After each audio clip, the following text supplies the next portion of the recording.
Are we live? We're live. I think we're live. Let me. I don't want echo here. Yeah. Okay. Hi. Let's turn off the sound. Sorry, we're there's just me and uh one other mom or maybe two doing this. So we're all acting crazy. And I have someone calling me. No, sorry. I need to put this on work mode. So good morning. It's Monday morning. Hello. How is everybody? I'm on TikTok here and I'm going live here. Let's double check. We have some people signed up. I'm exhausted, as you can tell. Didn't even hardly have time to do my hair. And thank you. I'm doing this solo. So I had my people help me last night. So bear with me today and don't look at the hair. It's pretty gross, but oh well. And yes, Meg is not an attorney. I am not an attorney. And we are here just to expose the truth and to expose what what everyone's going through. And I don't think my team realizes I was going live today at 10 a.m. I don't think anyone realized that. But so this is the East Coast. We are going to represent the East Coast today. And thank you for being here. So I'm going to go and let's see, Easter time. So if it's your lunch hour and you have time, please share this and get on the Eastern, and let's see how many Eastern people we can get on live and show how the corrupt system is, as are trying to expose how many of us are in pain and working hard to change this. So I'm going to adjust my camera. I didn't really have time to do that today yet, so bear with me. But as I'm fixing things, please go ahead and invite anyone that you want in the East Coast. This is your time. This is your space to let's get data. So this is lasting until we're going to do 11 o'clock Eastern time, which is 10 o'clock my time. I'm Central. And then we are doing Pacific and we're doing, sorry, I'm still trying to wake up. I really haven't eaten yet today. We are doing Eastern right now until noon. And then Pacific is at noon until I think 1 or 2. But no, 1. We're doing this till 1 o'clock Central.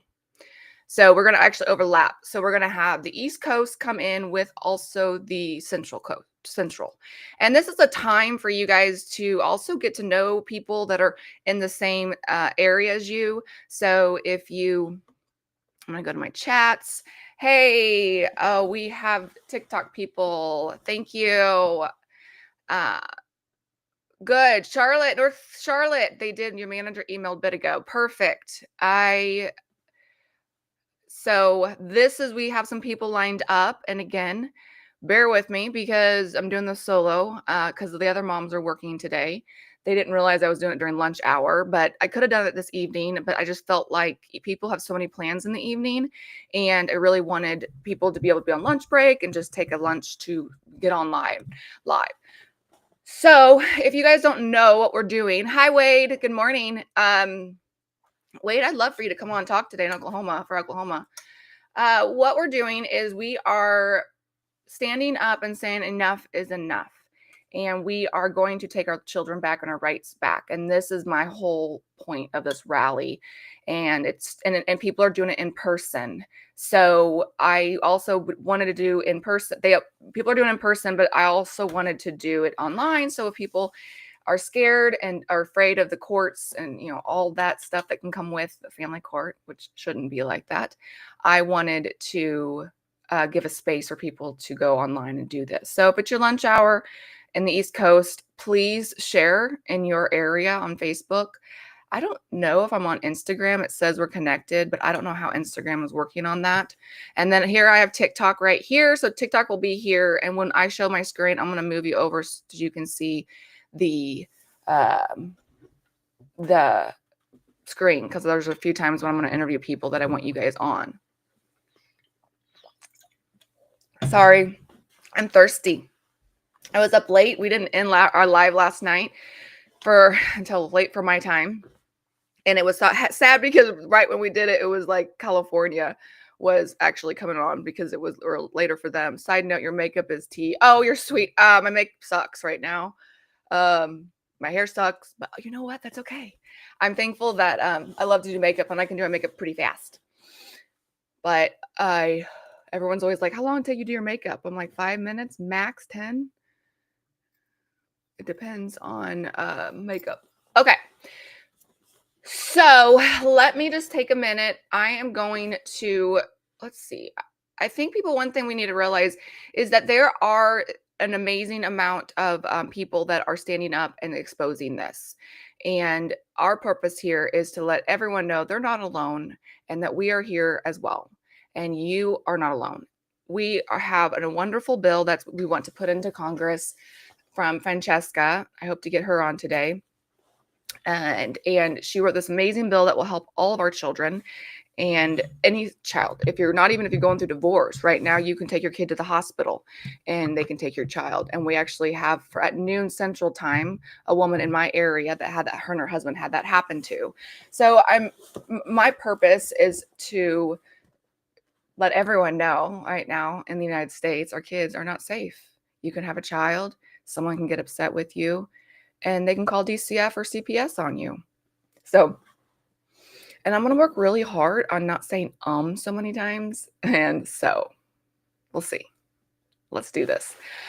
First off, before we start pulling people in, I want to show you the bill. And with that, I'm going to go pull up the bill so I can show you what this bill means. I dissected it on my Stand With Meg website. You can go to the Family Justice Bill. And this bill is called Family Justice and Accountability Act. And see, sit down. Nope. Smack my hand every time I do that. So if you scroll down, if you click on that tab, I'm going to share my screen. Let's see. I've never done this on Restream. So I'm going to click this share screen.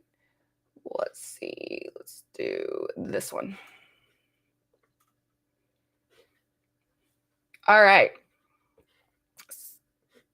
Perfect. Okay. So we're going to click on here. I'm going to move the Zoom, guys, or TikTok so you can see this. Let me switch my camera.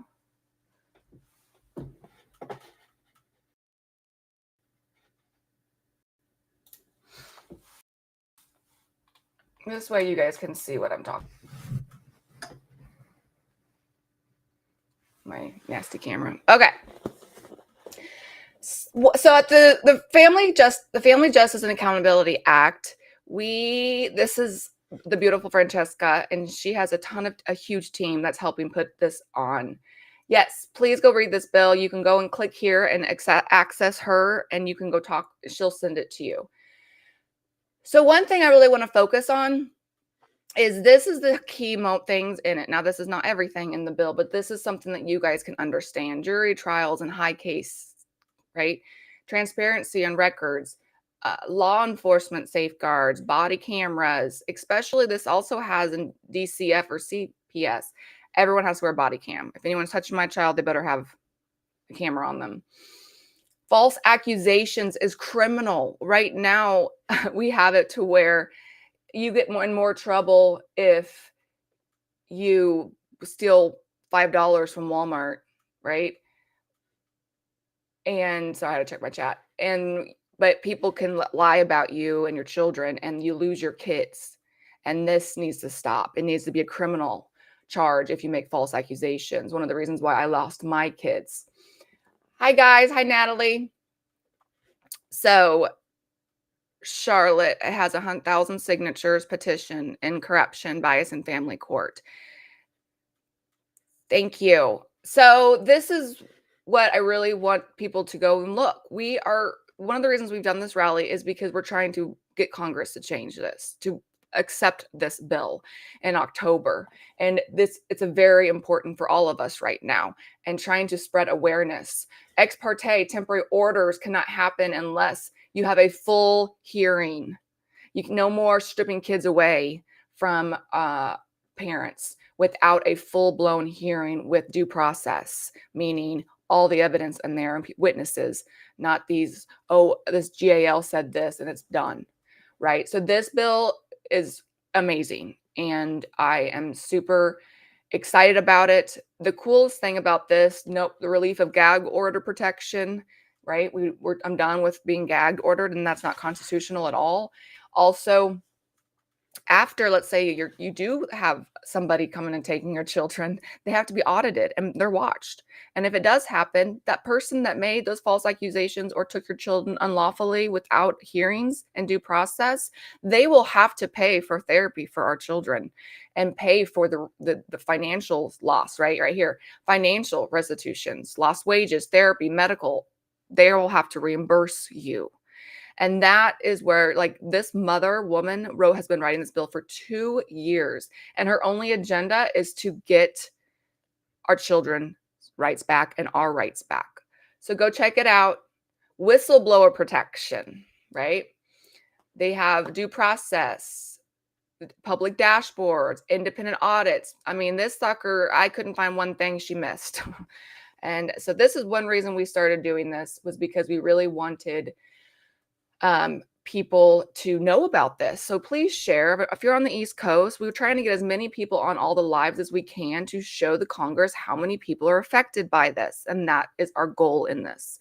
This is nothing more than just for us to blast out, even online, so that you are protected, right? Just come in for a little bit so we can get the stats and share with your friends. We are focusing on the East Coast right now. And then, okay, now I'm going to go back on my TikTok, flip back. This is fun doing it by myself. So I'm going to go look at the comments now. Okay.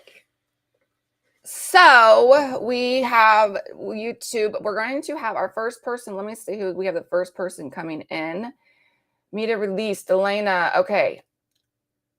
Signed. So can we send the link? Do I need to send her the link?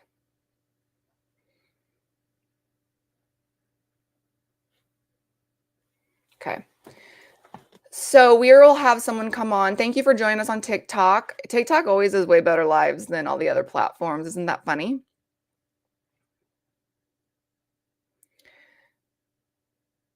Thanks, Wes, for sharing. Please, everyone, share. We're trying really hard to get the Eastern to show up, be there. New Jersey, Maine.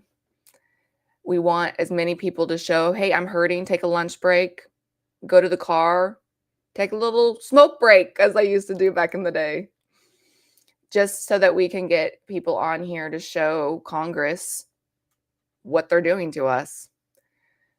And it's morning time for me. It's 10 a.m. And we are going to this. So let's see. Charlotte, there you go. That's cool. I'm still learning this. Thank you guys for coming in. I am going to go to my spreadsheet. I'm told that we can have, let's see, I don't know.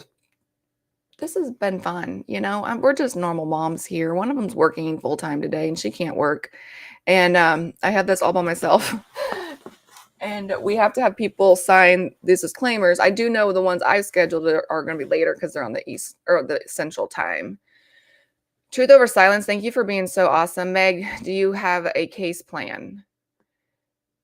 No, I don't. I don't know if you guys know, I just filed with the Kansas Supreme Court and filed that last week, and all my exhibits to prove my due process rights. I can't get into with the judge, can't get court, can't get nothing. And then the supervised visits that I get to do, I signed up and they declined me within 30 minutes. And I had to pull money from my Roth IRA to pay for it. So,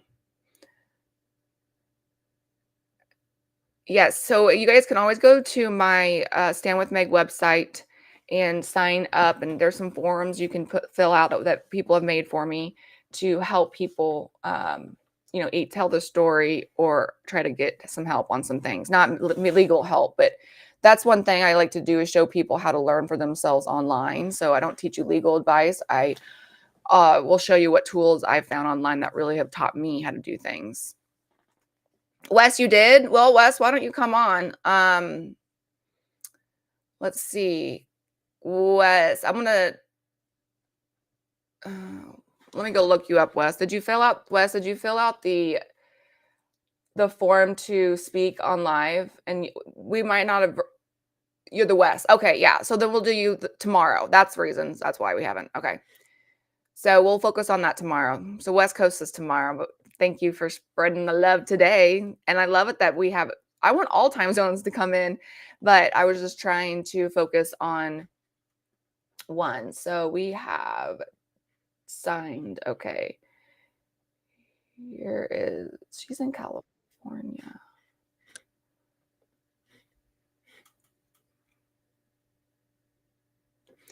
Yes, the bill will solve many issues, and we need this. That's why it's so important. You know, I'm not getting paid for this. I'm exhausted. And hold on. And Stephanie's on. Good. Thank you.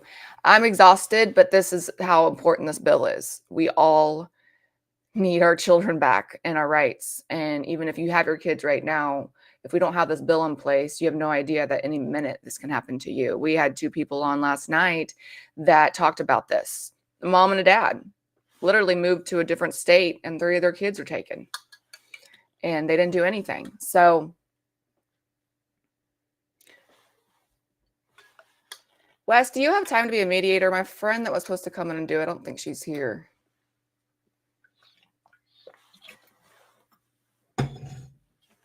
So thank you for joining, everyone. Please share, especially on YouTube and Facebook. I don't know if I am on Instagram at all. Let me message my team.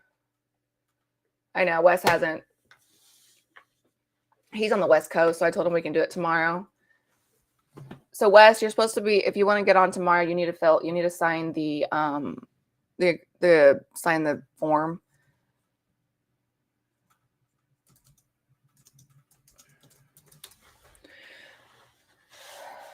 So because there's not much traction, there's a YouTube. I'm so glad to join. Thank you for joining, Andrea. I'm swinging this by myself. And Andrea Rivera, New Mexico, has she signed? Andrea, you need to go sign for a DocuSign. I think you're the same. I don't know. I can't keep everyone straight. No, maybe I'm talking to a different Andrea. I don't know. I'm all over the place. So if you want to get on live with me, you need to go fill out the form. I'd love for you to come on and talk. I wish I could get TikTok connected with Restream. That's been kind of annoying. But so that's why I have to have 2 setups. Thanks, Andrea. So share as we are trying to get the East Coast. Let's go East Coast. Where are you from? Let's start putting the states in the comments. I'm still trying to figure this out too. I know, right? What state are you in? And then if you see someone in your state, go ahead and follow them. The more we get louder in our states. Thank you, West Virginia. Awesome. Kansas, West Virginia here. Yay, Virginia. Go follow each other, guys. You all need to come together and get stronger in your state. And that is the whole point. Indiana, Pennsylvania. Reach out to your community. Do you guys realize this is such a big epidemic? Why don't we have support groups for this? Oh, great. We got to block this person. How is she not blocked? Hold on.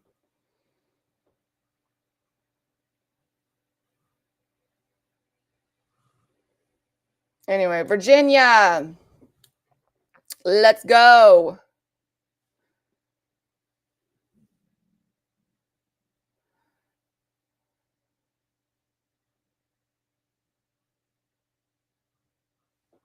I'm going to text my person to get on here and mediate for me.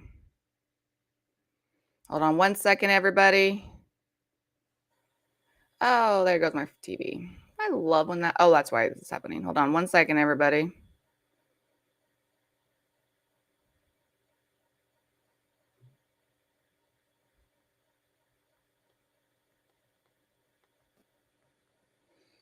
Okay. Let me go back. Hello. We got my TV thing stop because I had to text on this phone that I didn't want to. There we go. All right, I'm back. Sorry. And I'm back. Okay. Ohio. Yes, Ohio. Wait, great. Ohio's on YouTube. Thank you, guys. And who else are we working on? We have Kansas. I know you're from Kansas, cleaning. But here's the thing. We got to start working together as a team, and we have got to join forces, right? And that's my whole point in this. I'm not getting paid for this, make no money. I've made 0.6 cents on Instagram and $1.25. And that's all I do. So I don't make any money doing this. But my goal is to get this bill passed. I will not stop. So, all right, I just got my mediator to come in. Thank goodness. So she can help approve all these comments because I'm juggling. Hey, oh, there she is. Good. I already have you listed as a mediator. I just want to make sure. Yes. So you should have access now, Liz. Let me know if you don't. Thank you for coming in.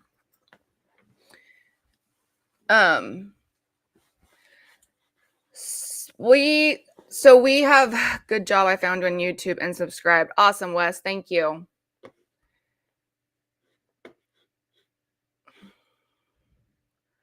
So the comments, we are just, I loved how everyone was saying what states they're in. Oh, we have person on. We have Holly. Yay! And Inga. Awesome. Holly, North Carolina. Let's put you on, girl. We ready? I'm going to move my TikTok so they can see you. Thank you. I don't like being on here by myself. It's really annoying. I'd rather talk to people. There you are. Hey, how are you doing? Hi, Holly. How are you? I'm doing all right.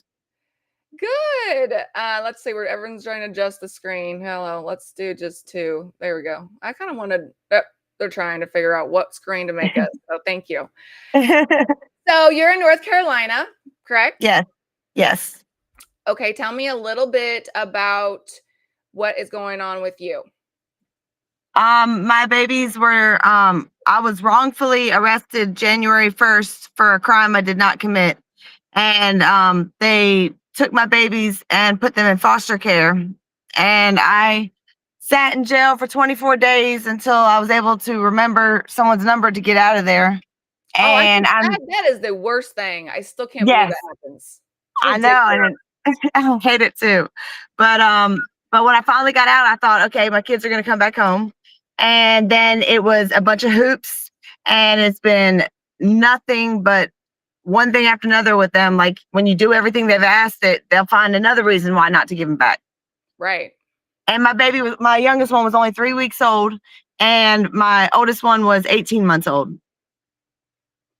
So, I mean, like, that's crazy. Like, I haven't even been able to bond with my kids. And so sorry, we're trying to fix all this. So I can see you too and you can see me. So how old were they when they got taken in? 3 weeks old. And like, I had just gotten out of the hospital, and they arrested me for a stolen motor vehicle that I never stole, dating back 6 months prior to that. And I'm just blown away by it all. Like, I didn't expect any of it, so I wasn't prepared for something like that. And then you sat for 3 days in jail until you can remember someone's phone number. How long were 24 days. 24 days? Yes. Yes. I've had a TBI, so my memory is not very good at all. None of us know people's numbers nowadays. Yeah, like I'm sitting here trying, I'm calling. I couldn't get up with nobody. It was just crazy because the DSS worker came into the jail when I was getting arrested, and I had a bondsman there that was going to bond me out. And she scared her off by telling her that if she bonded me out, I was going to be a flight risk and I was going to kidnap my kids. I'm like, what are you doing, lady? Like, why are you doing this to me? So I was not prepared with anything written down or nothing. So tell me about they said that you did something wrong, the theft of the car. How did that like go in? And there was no, due process or hearing about it, right? They just Right. They just had, they told me to come in and write a statement of a person that I knew had stole the car. I'd heard about had stole the car or whatever. So I was like, okay, I'll come in and that's not a problem. And I'll help y'all so that this girl can find out or get the person that stole it. So, and I said, but I have my babies. I don't have babysitter. And they said, well, that's fine. It'll only take a minute. So when I go in to write the statement, they already had 2 felony warrants in front of them and had never had any intention of me writing any statement. It was all a setup. And DSS was waiting right across the street.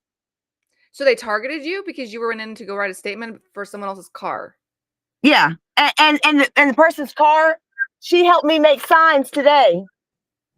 So like she's trying to help me get this dismissed, and it's been nothing but a long process. And I think that's what people don't realize. Someone can just target you right there and done, and then you just sit there and like blinds, like what is happening? Yeah, exactly. Like and crying and I mean, distraught from not knowing where your kids were taken, and you're sitting in jail. You're not getting any answers. So what other children are now? Where's the status on that now? They're still in the foster home or foster care with not a family member. And I can only see them once every 2 weeks for 2 hours. And I'm just like, man, just give me my kids back. Like I have my own apartment, 3-bedroom apartment. I have 2 cars. I'm on disability. I don't understand any of this. Yeah, I think that's the hardest part with all this is they make it make it impossible, Yeah. to even have them. And then at the last court date a few weeks ago or like a month ago, they gave me, I was sitting there waiting for them to get back from lunch to start my court hearing. And she's like, oh, well, you're going to take a drug test. I said, okay. And I went and took my drug test and it was negative. And then we go and sit down at the court to have my hearing. And she's like, oh, I want to give her another drug test. I'm like, okay, no problem. But can you give me a bottle of water? I need to be able to use the bathroom again.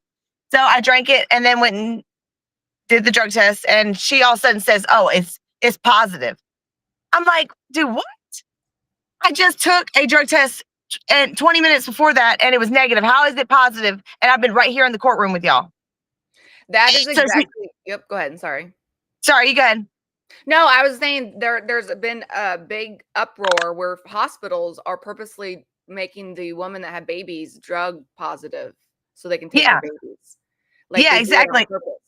Yeah, exactly. And then so because she did that, they went with her, and I was like, no, I'll go get my blood drawn across the street at the doctor's office, or I'll give me another test because that's BS. You know what I mean? Excuse my language.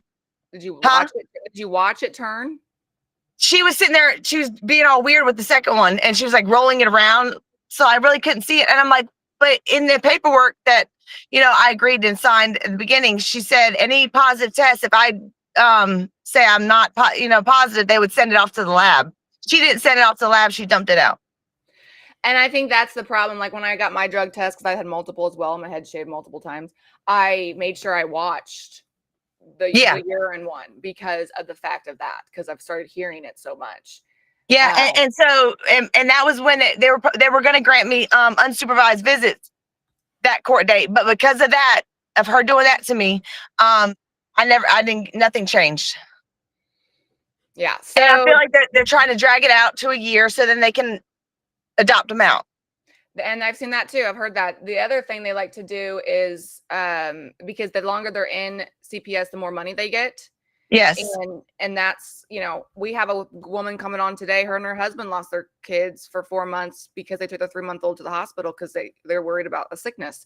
And then they took the 9-year-old and the 4-month-old, 4 different foster cares, 4 months, like these poor children. And there's a married couple, good parents. So it's happening. And that's why I'm trying to get loud. I'm trying to tell everybody that right now, if you have a child, I had a wonderful home for my children. I worked hard at a 5-bedroom house. Everyone had their own rooms. And I worked my butt off and I still lost my kids under false accusations, just like you. It doesn't matter if you're good. It doesn't matter if you're wealthy and you don't have a little money right now. You're at risk. If you're nurses, I'm seeing so many nurses getting the same thing happen like you. Teachers, Yeah. huge. They're targeting good parents. Why? Because you will fight harder. You'll constantly spend every dollar you have to get them back. That means more money for the attorneys, more money for the therapist, and more money for DCF or CPS because they get paid every day. Yeah, exactly. And I mean, I'm on a fixed income. I'm on disability, so I don't have all the funds in the world. And so I'm an easy target because they're like, oh, well, she can't fight us back with hiring a lawyer. Right. And that is what I'm trying to get loud. And, I don't make any money doing this. And I really am glad you came on and tell your story because you're in, what county are you in?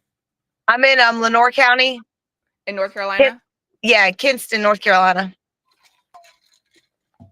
That's cool. So yeah, anyone that is up in that county, I'm even on TikTok here, please go. Oh, wait, someone just turned her off. Hold on. I wasn't done talking to her. Sorry. I don't know what happened. There we go. Anyone that is in North Carolina, I would love for you guys to, everyone needs to join each other in their own states. And I think that's the biggest thing. So go to any platform you see, Holly. And if you see someone in your state, please, you guys every state needs to start getting together. And I'm in front of the courthouse right now. Yay! Good job. But I'm just too nervous to get out. And I have made my signs, but I'm too nervous to get out by myself. Well, do it with us. We'll do it with you. We'll stand with you. Go ahead. Get out. You can do it. Okay. All right. You have how many people we have 53 people on TikTok and I don't know how many on the other platforms, but all of us go, Holly, stand up and be strong. I know it's nerve-wracking, but this is where it stops. We are not afraid. We stand as one. We stand together. It gives me chills. It makes me cry because all these kids. Yes.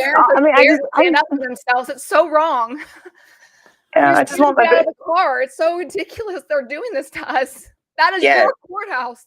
That is your courthouse that you pay for, right? Yes. And you shouldn't be scared.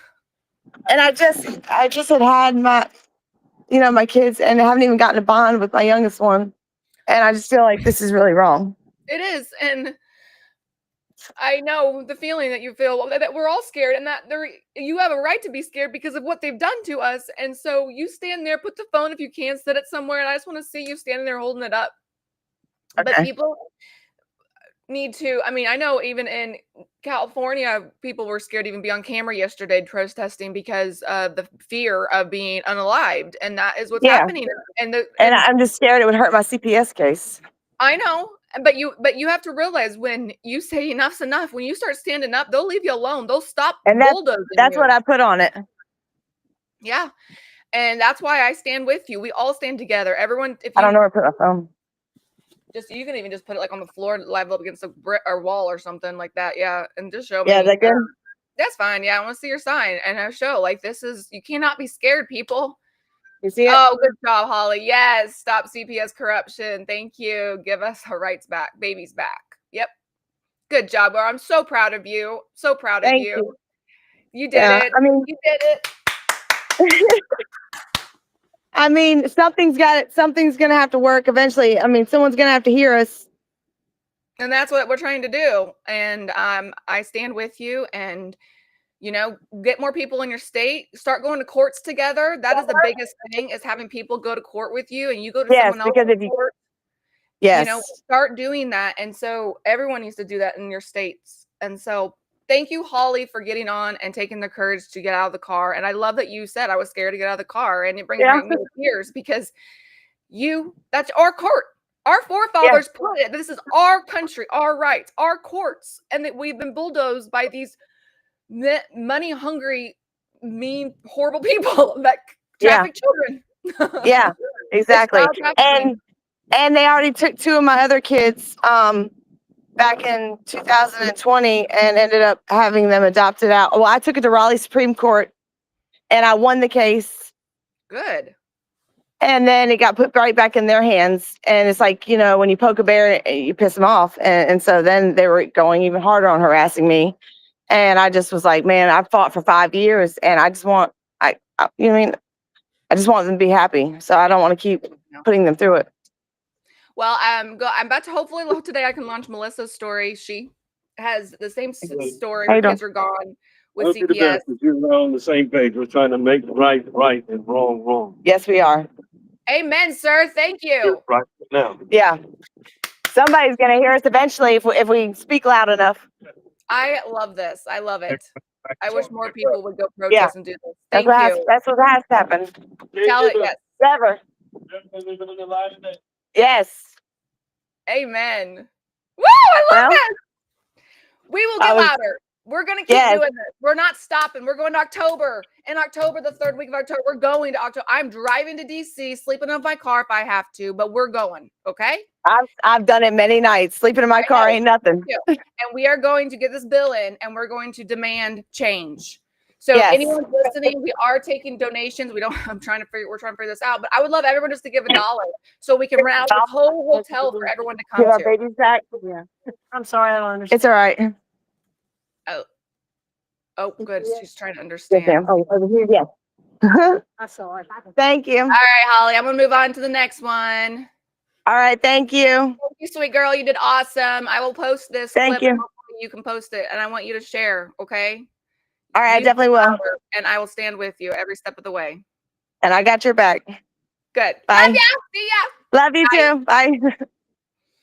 All right, Inga, let's see where you're from real quick before I do this. Hello, TikTok. How was that? You got to see a cry. Can I speak today? Yes, go to my website and fill out the form. It's called go to my standwithmeg.com and you'll see speak at the live event form, and then you can go in and fill it out. Let's see, Inga, I was trying to see what state you are and change that because my assistant is busy, but I guess I'll just ask you when you come on. Hi, you look familiar. Do I know you? Are you loud? Are you loud on the line at all? Not under my name. Yeah. What state are you from? I am in Charlotte, North Carolina, which is Mecklenburg County. I should have brought you on with her. That's awesome. I am in Charlotte, North Carolina, and I've been following. There are many of us, and you're right, they're very silenced and they're scared. It is, I've settled, so I'm a little bit more daring, but that fear is with us all the time. So yeah, it sure is. It's my first time ever speaking up. Congratulations. I'm proud of you. Platform. I am just a mom. I'm a mom to a 9-year-old beautiful girl.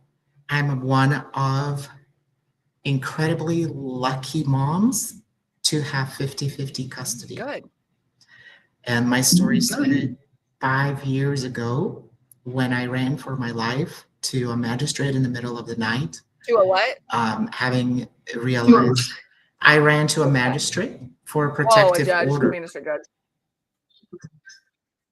A magistrate judge in the middle of the night after realizing that my life was in danger. And I did get the protective order from my ex. And that's when the entire story started unraveling. I ended up being stalked, hacked. I ended up finding my ex was a stolen valor, never was a Marine, was married 10 years to one. I got 2 domestic violence protection orders against him. I got an injunction order against him. I had my baby most of the time, majority of the time, and he had every second weekend until my ex started dating a lawyer, a real estate lawyer. And the real estate lawyer inserted herself into the case and became a domestic lawyer, a family law. She started showing up, and from there, a very, very long story unravels.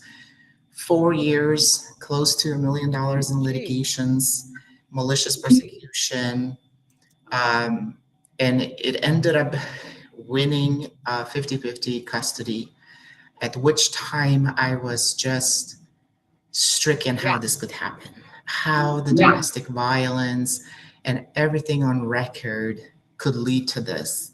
Walking out of courtroom, just flabbergasted.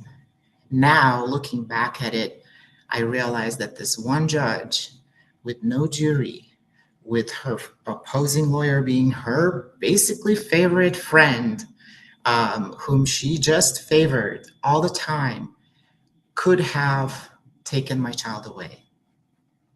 That the only reason why the cards even fell like this in 50-50 was because there was a huge petition against this judge already on change.org.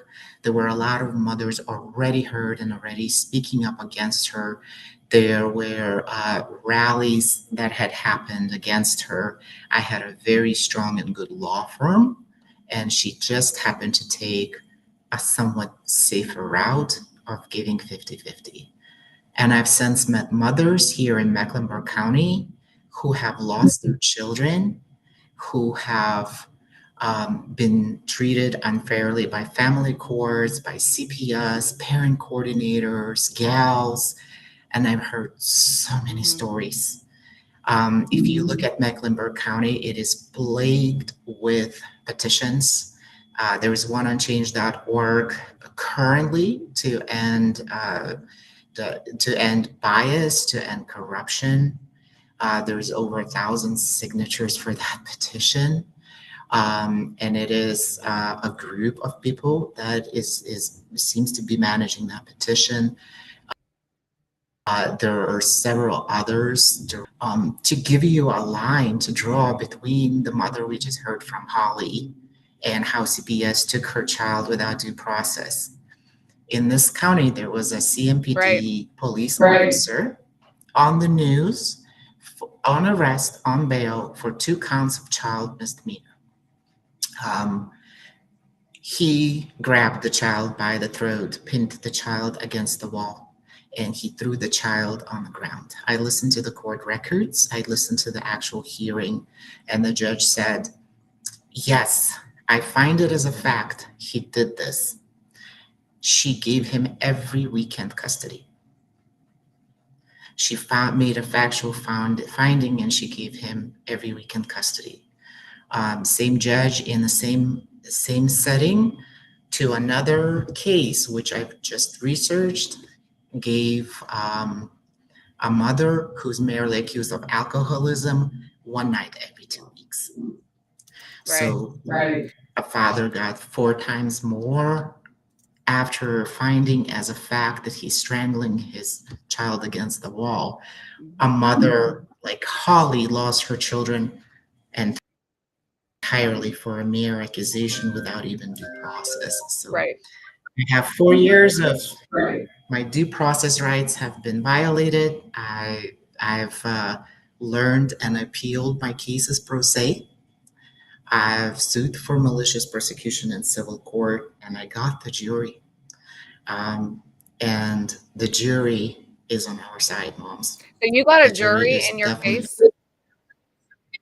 Not for custody. I got the jury because I sued for invasion of privacy and malicious prosecution. We picked a jury, and this is where my freedom came in. I settled knowing that I will likely not see a good process in the family courts. I've been bounced around 6 judges. I'm going to have to mute you when I talk because it's echoing. So just 1 second. Okay. But that is one thing that I've learned. If your children are taken away unlawfully without due process, the first thing you should do is file a lawsuit. And that's what I wish I would have known last year. So you did that, correct? I filed a lawsuit for domestic violence. I filed a civil lawsuit that had nothing to do with family court. I've had attorneys in district court. Yes, I've had an attorney in civil court, completely different from family court, because I kept saying, what about me? All attorneys kept telling me is child and it's property asset division. Ended up being a divorce. And I said, well, what about me? And they said, nothing in family court is about you. Right. And that's kind of what, we're trying this bill. Have you read the bill at all? You know about the bill? Okay, good. Because that's when I'm trying to get people to realize this bill will save all of us and help us. And so we wouldn't have to go through civil court. We should just have it right with our children, right? It should be. We get jury for a business dispute. A $25,000 business dispute will get a whole panel of jury. $25,000. We get That's a jury good in point. alimony I here in love York. that point. Thank you. You can get a jury trial for $25,000, which I'm sorry, my kids are worth way more than that, but I can't get a jury trial for my own children. Yes.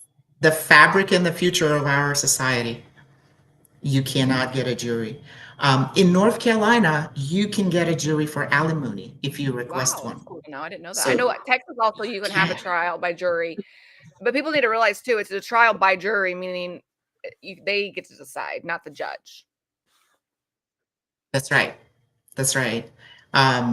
Which is much easier. I'm a big supporter of jury. If you want to take the kid away, if you want to protect the kid, there has to be Yep. accountability. There has to be Yep. jury. Otherwise, we're reliant on one judge, and we do not know who that judge is. We do not. That judge has all the power, and we can't even appeal because of the That's temporary exactly. You know orders. what? It's funny. I Because just a complaint to the committee in my state in Kansas about my judge, and the committee is some legislators, right, and some just common people. And they came back the other day saying you need to appeal this in higher court. I'm like, you guys don't even realize stuck in temporary land. I'm like, cannot wait to email them back because I'm so upset the fact they don't even know that law that you can't appeal with your in temporary land. So that's why I went to Supreme Court. And that it's so our own committee that runs our judges that's on the judicial committee doesn't even know that law. It's sick. That's why this federal bill will change it for everybody, and will help everybody. And that's why thank you for coming on. And I am proud of you for getting your civil case stuff and all of the jury trial. And I love it that you brought this to that attention. You can get a jury trial for 25,000 lawsuit, but you can't get it for your own children. Pretty sad. I've ended up pro se appealing 4 orders. I had to drop my appeals, but I did appeal. And when you relax at night and people watch YouTube and they watch Instagram, I read appellate cases of North Carolina. That's what Case I after did. case after case. Me too. Good girl. That's exactly what I Yes. tell everyone to do. Go to courtlistener.com is where I go.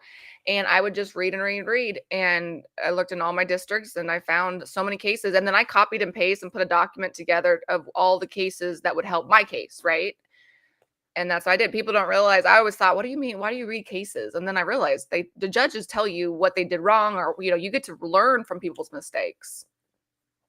Domestic violence survivors shouldn't have to become lawyers. No. And that's where I honestly believe too, we don't need attorneys in family court. I think it should be like Judge Judy, where 2 parents go up and do it. And if it's a high conflict, yeah, there's a jury. You got 12 common people, and that's where I think we're getting screwed by attorneys as well. And court appointed therapists. Well, guess what? They all work together. They sure do. Mhm. It's state to state to state. It's harrowing. Every single state. So many people speaking up, and these are the silenced few that Mhm. are speaking up.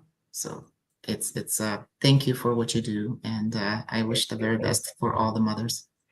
Thank you. And yes, share away. We're getting louder, and I really appreciate you for coming on and telling your story and being vulnerable. Go, girl. Woo! I'll talk to you later. Thank you.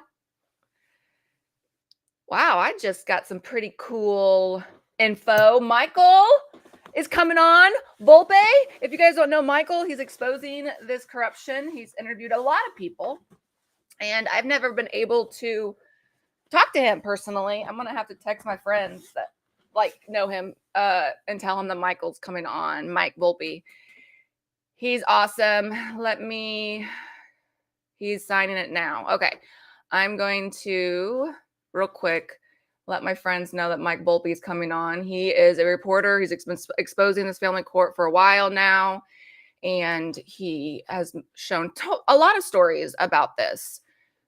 So I'm pretty excited he's coming on, because he's kind of like, there's the industry we're in literally has like, it's like high school.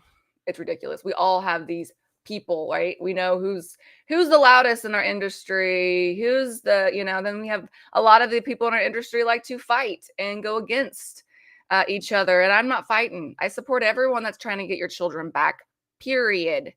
So, but yeah, he's a big hat in the industry. And so I'm kind of excited to talk to him. And I was going to share my,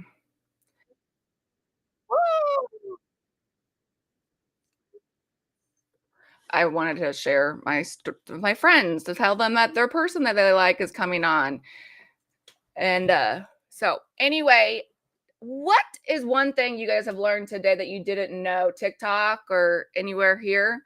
One thing that you did not realize until today. Did you learn anything?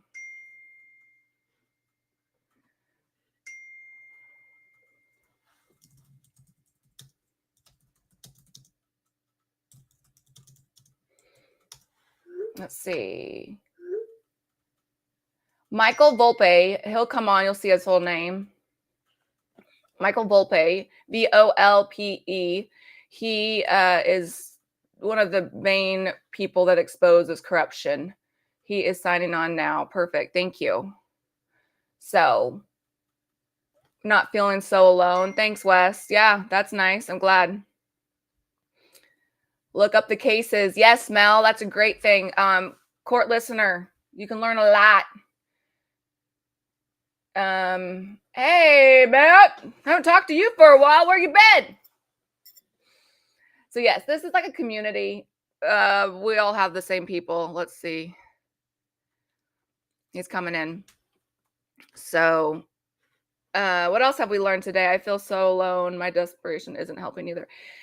Yes, courtlistener.com. Yes, Miss Baby. That is where I've learned. It is from freelaw.org. It's from California. It's a nonprofit organization that believes we should have rights to all the laws, and that we should be able to read and not have to pay for it. So I love it.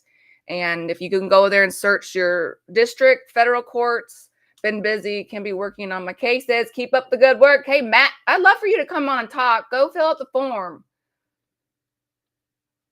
please. Mike Volpe's come back to come on. Do you know who that is? I would love to share my story with you. Catherine, go to my website and sign up to be on live with me. I would love that.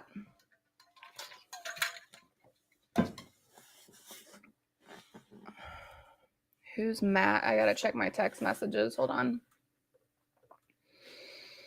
Matt, his rally was on the news yesterday. Yay. Matt is at 12:30. I need to say that 12:30 your time. It's hard to juggle all this and do two shows, or, and meet my team. It's kind of. I know, Wes. I want to do you in the West Coast. It's hard too, like when we're scheduling all these, all my teams from all over, and so it's really hard to get that going. I'm gonna turn my camera around right now while I don't have anyone on. Watch, I'll turn you guys around, and then all of a sudden he's gonna be coming on. That way you can see my face better. So yes, so if you go on the form, you have to fill out the form, and then my team sends you, sign and release, and then you can come on. And I'd love for you guys to come on. We're handling it well. I signed up to the website. Good job, Catherine. What state are you in? This is so we are still in the East Coast time. We are about to start the 11 o'clock, which that is the start of this Midwest, the Central time zone, but we're overlapping them. So if you're in the Central or on the East Coast, or a friend on the East Coast, please share and say, look, we're trying to grab numbers. Can you just log on for a little bit? We're trying to grab numbers that we want our rights back for our children. Mike just got on. I told you I'd do this, and Mike just got on. So let me switch out. Hey, Michael, I'm going to move my phone again for TikTok so you all can see Michael. I need to ask him if he wants to go in Mike or Michael. Let me switch this. Flip camera. Blah, blah, blah, blah. There you go. You can see it, people. All right.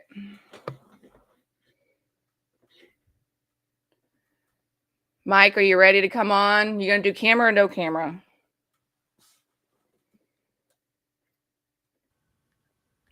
Oh. Hi, Hey, Michael. I'm sorry, I didn't realize the camera wasn't on. How are That's you? okay. I'm well. How are you? Good. I've always wanted to meet you. Yeah, always? Or Yeah. Well, when I started hearing about you, when all this stuff hit the fan in my life about a year and a half ago, Right, I was like, Mike Volpe. right. Yeah, I've done a lot on it. Yeah, I know a lot of people that you've done stories on. The Lindsay Freeman, she's a woman that's in my state county. She lost her kids like I did with the same GAL. What was the And GAL's name? Randy McCullough. I don't remember that story. No, But it's fine. I mean, hers. you. I know hers is still going, but he's out of my case. He ran when I filed my federal lawsuit against him, so he Right. pulled out, but he of course left his opinion still in there. So I'm working on that. So Michael, tell me about what you do, because everyone even on TikTok's asking who you are. So go ahead and tell me a little bit who you are, what you do. I'm an investigative journalist, and I do a lot of stuff on courts and family courts in particular. And that you interview people and you're really getting loud and exposing it, correct?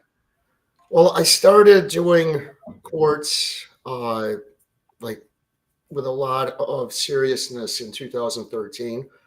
I got I had been an investigative reporter, but I got a like a press release from a group that's trying to expose Department of Health and I don't know what they called it, but in Pennsylvania, like the Child Protective Services equivalent in Pennsylvania. Right. And it was an interesting press release, and I took it to a website I worked with, WND it's called now. It was World Net Daily at the time. And they accepted it, and it did pretty well. It got like 30, 40,000 views, which was good even for them. They were happy with it. So I wanted to do a follow-up, and I talked with Connie Valentine is the woman's name. I think she's retired now, but she was working with the California Protective Parents Association, which I think still exists. And I asked her, like, what's a big problem, something people should focus on? And she said corrupt custody evaluators. And then she had a bunch of people reach out to me. And I thought that this was like an unconventional outside the box story that somebody would appreciate. And it worked out the exact opposite. So I took a follow-up back to WND, and the editor I worked with, he liked it, and I wrote it, he edited it, he got it to be where it was really strong, and then his boss not only said no, but don't ever take anything like this to us again. But in the meantime, I don't think people realize that the media and normal journalists won't talk about family court, won't even work on it. They talk about it. Definitely a lot more than in 2013. There's a lot more coverage now. Now, yes, I will say they're getting better. Yes, correct. Right. But at the time, there was no coverage. Right. And so in the story, I remember the story was that as it unfolded, it was about Chris Mackney, who had committed suicide. And that was the story I brought to WND that they said no to. And he killed himself for a variety of reasons, but his ex-wife had made him broke. He couldn't see the kids. She kept jailing him. And so he had like no reason to live, if you will. Wow. He killed himself December 29th, 2013. I think I did the article I tried to do the article in early 2014. Mm-hmm. And I eventually turned that into a book because I knew the reason that the divorce became so heated was right in the beginning. He had discovered that his father-in-law, Pete Scamardo, back in the 60s, hired Charles Harrelson, Woody's father, who was a contract killer, to kill his business partner, Sam DeJalia. And Charles got like 5 years, and Pete got probation for conspiring to commit murder. And then Pete moved from Texas, where the murder happened, to Virginia, and became a really successful real estate developer. And so he had this reputation that he wanted to maintain. And when he discovered that Chris knew about his dark secret, he turned the screws on him, and he actually funded the divorce. Dina wasn't paying for anything. She probably wasn't making like more than 5% of the decisions in the divorce. And so I had an interesting book, because you've got like Charles Harrelson involved. You have all of these like names you can drop. And then that developed into a lot of sources and contacts. But I was doing, like, I would do a story here, I would do a story there. One big one that I did, it's called Making Divorce Pay on Capital Research Center, which has been read. Slow down. I know you've probably said it millions of times. What's it called?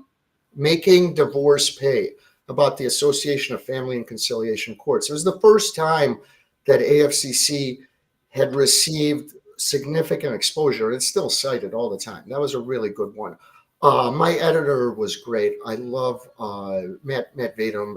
I wrote like an article that was like a rough diamond in the rough that he had to like fill out.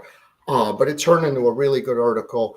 But I got some stuff done on Daily Caller, other places. I even got an article because I interviewed Minnie Gonzalez for the Hispanic website, and I think they've got a newspaper too, Al Dia. And Minnie Gonzalez, she's a Connecticut Democrat state representative, and she does a lot on family court. I think still does.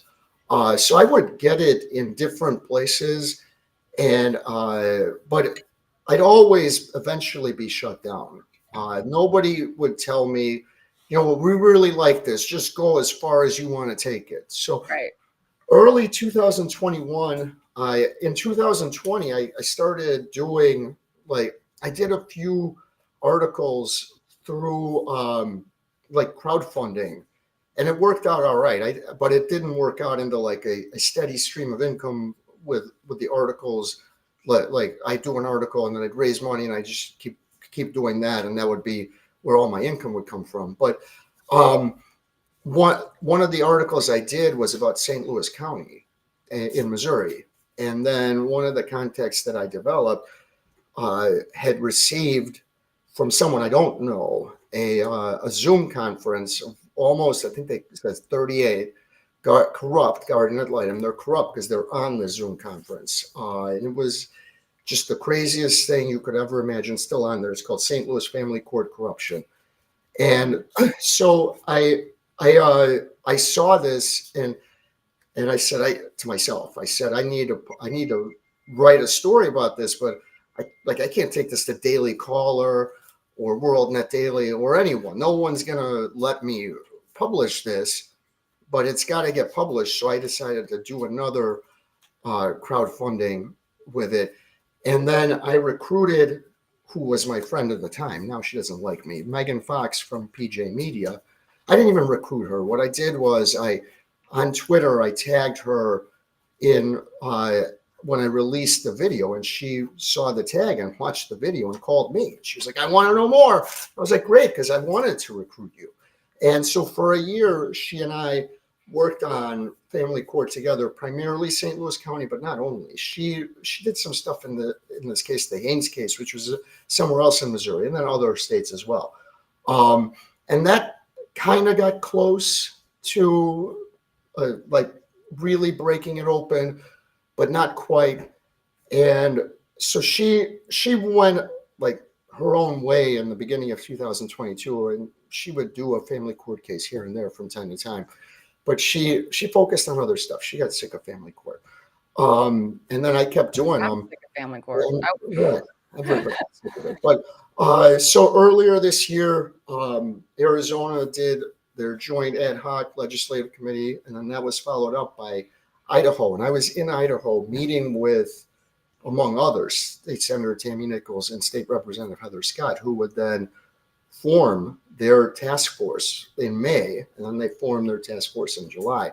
So I wasn't primarily responsible for it, but I think that the task forces, and there's a couple of other states that that are looking at them, and I think it's like how would you say, like a domino effect that as more states form them, momentum builds for other states to form them. So I thought that Idaho was a really big deal, not because Idaho is like a unique state, but that if it was just Arizona, it didn't matter. Right. But once you get a second state, then the dominoes start to fall. I know. I'm trying to get Kansas.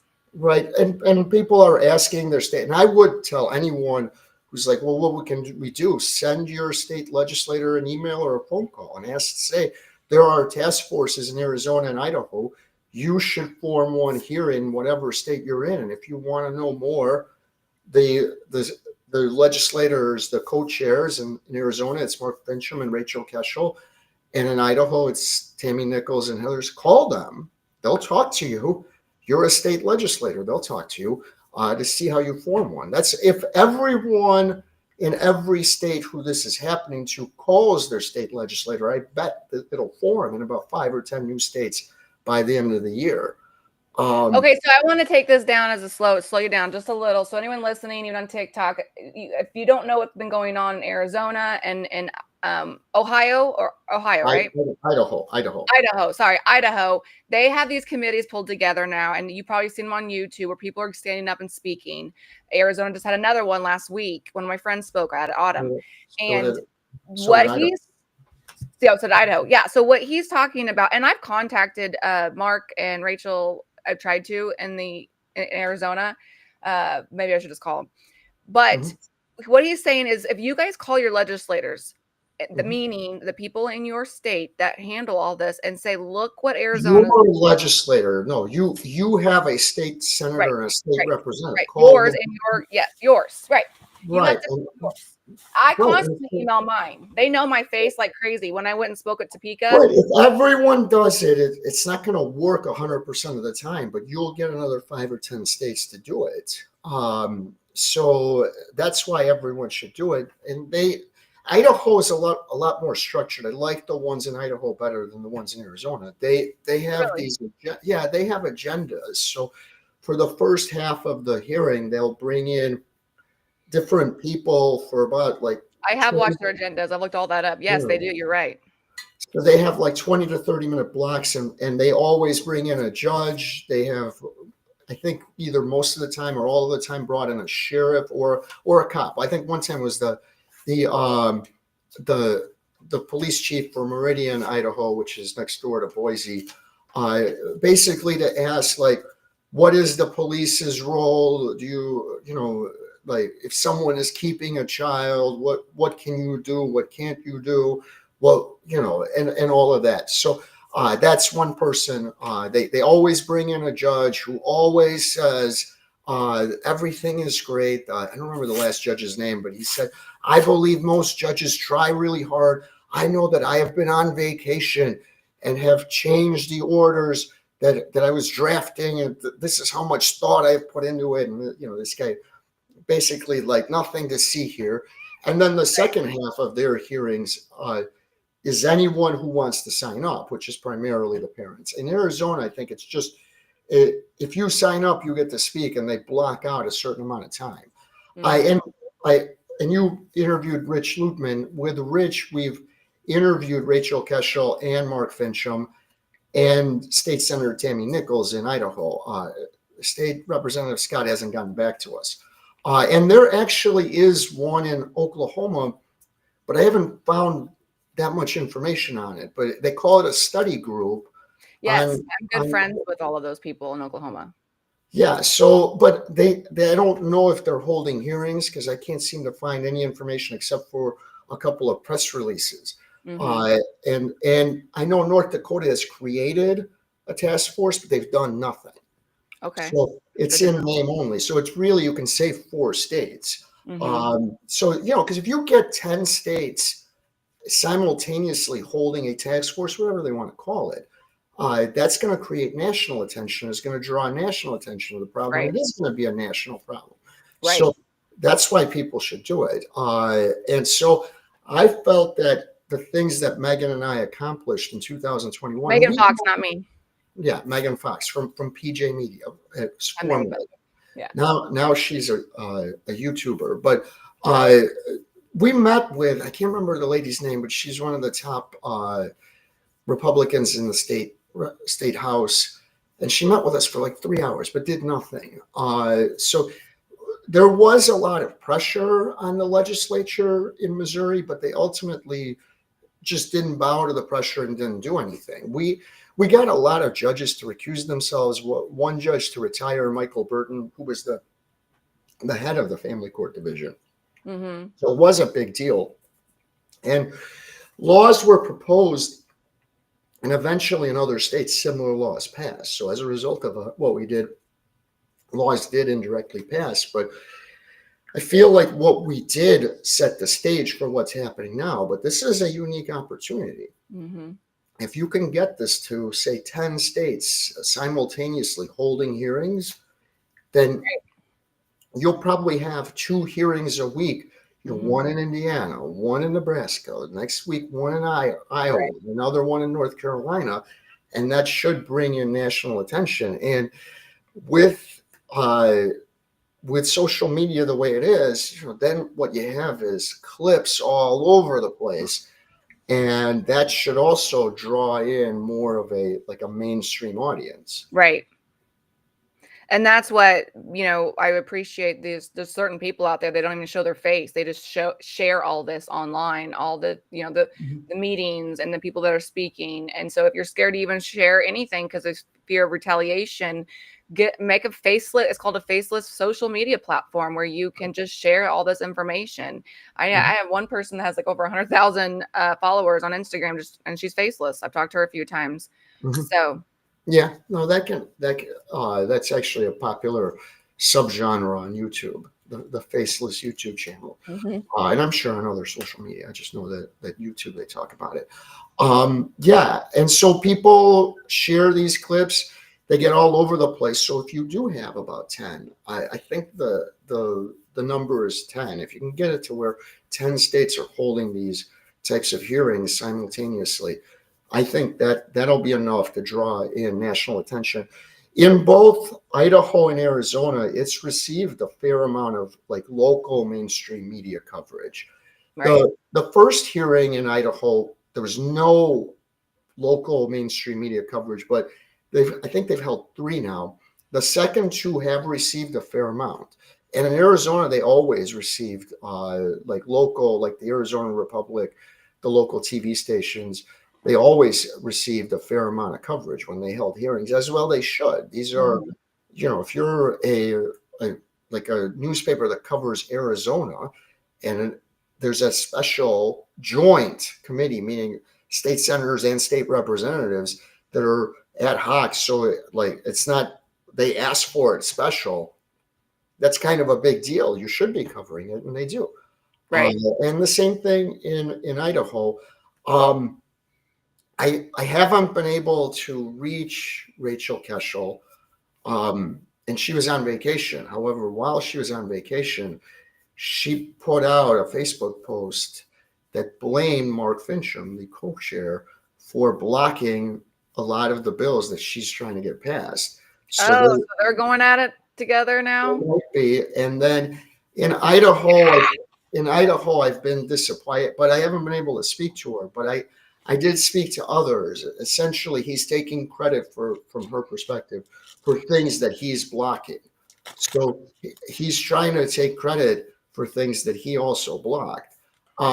In Idaho, I think they call it the Idaho Capital Sun, which is one of their newspapers. The articles from the last 2 hearings, they focused on mediation as the answer, which I don't think if that's a lazy answer. If you really think that all it's going to take is to bolster mediation as a way to get rid of to get it out of courts, if that's all it took, we wouldn't be here. Right. It's a lazy solution. So I hope that they realize that this is it's not that complicated a problem, but it's a lot more complicated than let's just make sure that that we have mediation. Look, I went through child custody, and it was in North Carolina. Oh, I know. Your ex has blasted me. Right. Yeah. So when I and I didn't know that it was statutory, and that's what That's what they called it when I asked about it. Well, it's statutory. I remember thinking somebody in Raleigh came up with this as an idea, where their state legislature is headquartered, and it's not that it. I don't think it helps at all. I think if you want to make it voluntary, that's fine. But people who settle in mediation probably would have settled anyway. Exactly. And if you force people into mediation, they're not. I remember when we went through mediation. First thing was I had to file with the court to basically announce that I want mediation. So that process isn't seamless. That takes a week. And then from there, my ex has to be served. Now that usually is a really big problem because she likes to avoid service. However, in this case, at least with mediation, all I had to do was send a certified copy to her. And then as soon as it arrived and I got it back, then she was served. Then we both fill out paperwork, watch a YouTube video. And then once that's done, you schedule the mediation. Well, all of that process takes 2 to 3 months. So all you've done is slow the process down. And what does everybody complain? The process is slow. And then we get to mediation. And the lady mediator, this is in the South, she kept saying you all. She goes, now you all, since you all have met the requirements. So if either one of you wants to log off right now, you will have fulfilled your duty by state law. And I just thought, what's the point? If someone can log on, listen for half a minute and then log off, how is that actually accomplishing anything? And then after about 15 minutes, the mediator quit. She goes, I don't think y'all are going to make are going to come to an agreement. And I was like, I could have told you that 3 months ago, but I didn't want her to log off because I was like, now that I'm here, I want to get my money's worth. Why don't we try to work on this for an hour? But anyway, so it was a waste of time. But I don't disagree with it simply because I didn't like mine. People like, oh, we give too much power to judges. So now you want to give more power to a bureaucrat? Why do you think the mediator is in a better position than the judge? So that's number one. Mediation, there's no transcript. There's no way to appeal it. I know everybody says, well, appeal is outside of my price range. Well, probably true for most people, not everyone. If you're coerced in mediation, how do you prove that? Right. And as I said, if two people want to mediate, what do you need to go to mediation for? Right. Go to a coffee shop, your lawyer's office, do it by email, by Zoom. What's stopping you? If you want to mediate, nothing is stopping you. So it's absurd that mediation is the answer, but it seems like for now, that's where the people in Idaho are going. And so if that's true, it's not just a waste of time. It's counterproductive because they will come back and say, we fixed it. We've taken the power away from the judges. We've bolstered our mediation. And then it's not going to be fixed at all. If that's all it took, I mean, come on. You're hearing from hundreds of people and that's all it took? That seems to be a lazy solution. So I'm concerned in both states that it's not going to reach its goal. But look, this is how these things work. It's not seamless. It's not perfect. And you have a lot of, you have all politicians who have their own agenda. So that's why I believe we need to get more common people in as politicians. Well, yeah, then people should run. I know. So people should. One of the shows I'm just launching, Melissa is running, and I know there's an Oklahoma. I can't think of his name, but I've talked to him a few times. He was just a guy that lost his, and he's already in his house. Terry LaPointe, who I don't think she had a case, but she did a lot on CPS, is running for the Congress, the U.S. Congress, somewhere in Alabama. I don't remember which district she can. Yeah, I'll be running in the next year or two after I get my license. I'm sorry, Terry, I don't remember which district, but definitely in Alabama as a Republican. And Bailey Thompson is running in the state house in Illinois. So you've seen it. Yeah, that's another way for people to act. But I feel very upbeat about what these task forces can do. And now that the dominoes have fallen. There's two. I do believe that a lot more states will follow suit. And once more states follow suit, I think you will get good solutions. And so I feel a lot more confident than I have any time in the last decade plus that we'll have solutions for what's happening in family court. Mm-hmm. Well, thank you for coming on, Michael. I'm going to do a little bit of a stop because I needed to take a little bit of a break, grab something to eat. It was great. And it was great to be here. Thank you. I know. I was like, oh, I've never met Michael. I've heard a lot about you. Everyone's like, have you talked to Michael? Have you talked to Michael? I was like, Volpe, Volpe, Volpe. I know. Volpe, Volpe, Volpe. All right. Well, thank you for having me. Where can people follow you and go to see your stuff real quick? michaelvolpe.substack.com is my main site. So check out my stuff there. I have a YouTube, which I think is at mvolpe998. Though I often embed my YouTube videos. So even if I'm wrong, just go to one of my articles, which has one of the YouTube videos. And it's at Mike Volpe on Twitter. I don't remember what my Facebook handle is, but I do have a Facebook as well. So check out any and all of those.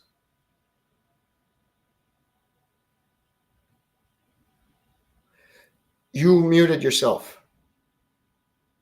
Sorry, this is my son's microphone that I would never have bought because I hate that feature, but this is all I got. Thank you so much for coming in and fighting for the justice and being a journalist and taking the risks that you're taking and all the hard work that you do. I really appreciate it, Mike. Thank you so much, Michael. Thank you for having me. Yep, we'll talk later. All right, let's go. I'm gonna go. Trying to think. I need to eat something before we hit to the noon. So I'm gonna stop a little bit. I'll play things and I'll come back. So here's the goal I want everyone to do right now, especially TikTok, because I know y'all got bored out of that. So we're ending the East Coast little rally. We got to see how many numbers we got, and we're entering the Midwest Central Time Zone. So while I go take a lunch break, a little bit of a break, and use the restroom, I would love for you guys to blow it up. Let's get as many people as we can on this platform. We need more people coming in for the Midwest, Nebraska, Iowa. Yeah. Hi. Go eat some breakfast. You're at breakfast. Yeah, it's lunchtime for me. Yes, thank you. You don't have to stay in, Ed Fox. Thank you for just coming in, Texas. Anyone else? Facebook. I don't think I'm on Instagram, even though it's saying I'm on Instagram Live, but it didn't show me that. But anyway, all platforms, TikTok. I'm going to go eat. But this lunch break now, we are going to have a special guest, Sarah, come in. I need to make sure she has signed it, and we need to tag anyone that you have. We have the Midwest, the Central Time Zone today, and then tomorrow we're kicking off Mountain Time, and then we'll do Pacific. And then tomorrow night, we're all going to get on again and see how much we did. How did the East Coast do today, people? Let's see how you did. All right, so I am going to just turn on this. I think we can do this. My lovely, lovely girls made the best stuff for me.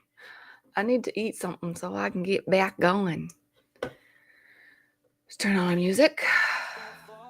She's a voice for us all. No chains can hold, no lies can bind. The fire burns, her truth will shine. Stand with me, stand up tall for every parent. All right, I'm taking a break. I'll be back. Well, I'm taking a break. Hey, Stacy, go share your friends. Get the Midwest going. We got Oklahoma, Missouri, Mississippi, Iowa, everybody in the Central Time Zone. All right, I'm gonna go eat. I'm gonna pause. Actually, I'm gonna get off TikTok because I have to watch that. So I'm gonna get off TikTok. I'll come back on TikTok live if I'm done. If you want to join, I'm on Facebook doing this as well. YouTube, X. I'm on X right now doing as well. Instagram, I don't know why it's there, but it's not. Go there if you want to join. Thank you, TikTok, for always being the best source of lives that really share and get people on here. So thank you so much, guys. She's a voice for us all. No chains can hold, no lies can bind. Her fire burns, her truth will shine. Stand with me, stand up tall. For every parent, for us all. Raise your voice, don't back down. Together we'll take back the crown. Stand with me, stand with light. For what is stolen, we'll make it right. They wrote the rules, they played the game, tried to leave us all in shame. But the heart knows what is true, and next fight is ours too. No fear can stop, no wall can stay. Her steps carve out a brighter way. Stand with me, stand up tall. For every parent, for us all. Raise your voice, don't back down. Together we'll take back the crown. Stand with me, with light, for what is stolen, we'll make it, won't fall. She's a voice for us all. No chains can hold, no lies can bind. Her fire burns, her truth will shine. Stand with me, stand up tall. For every parent, for us all. Raise your voice, don't back down. Together we'll take back the crown. Stand with me, stand with light, for what is stolen, we'll make it right. They wrote the rules, they played the game, tried to leave us all in shame. But the heart knows what is true, and next fight is ours too. No fear can stop, no wall can stay. Her steps carve out a brighter way. Stand with me, stand up tall. For every parent, for us all. Raise your voice, don't back down. Together we'll take back the crown. Stand with me, stand with light. For what is stolen, we'll make it, won't fall. She's a voice for us all. No chains can hold, no lies can bind. Her fire burns, her truth will shine. Stand with me, stand up tall. For every parent, for us all.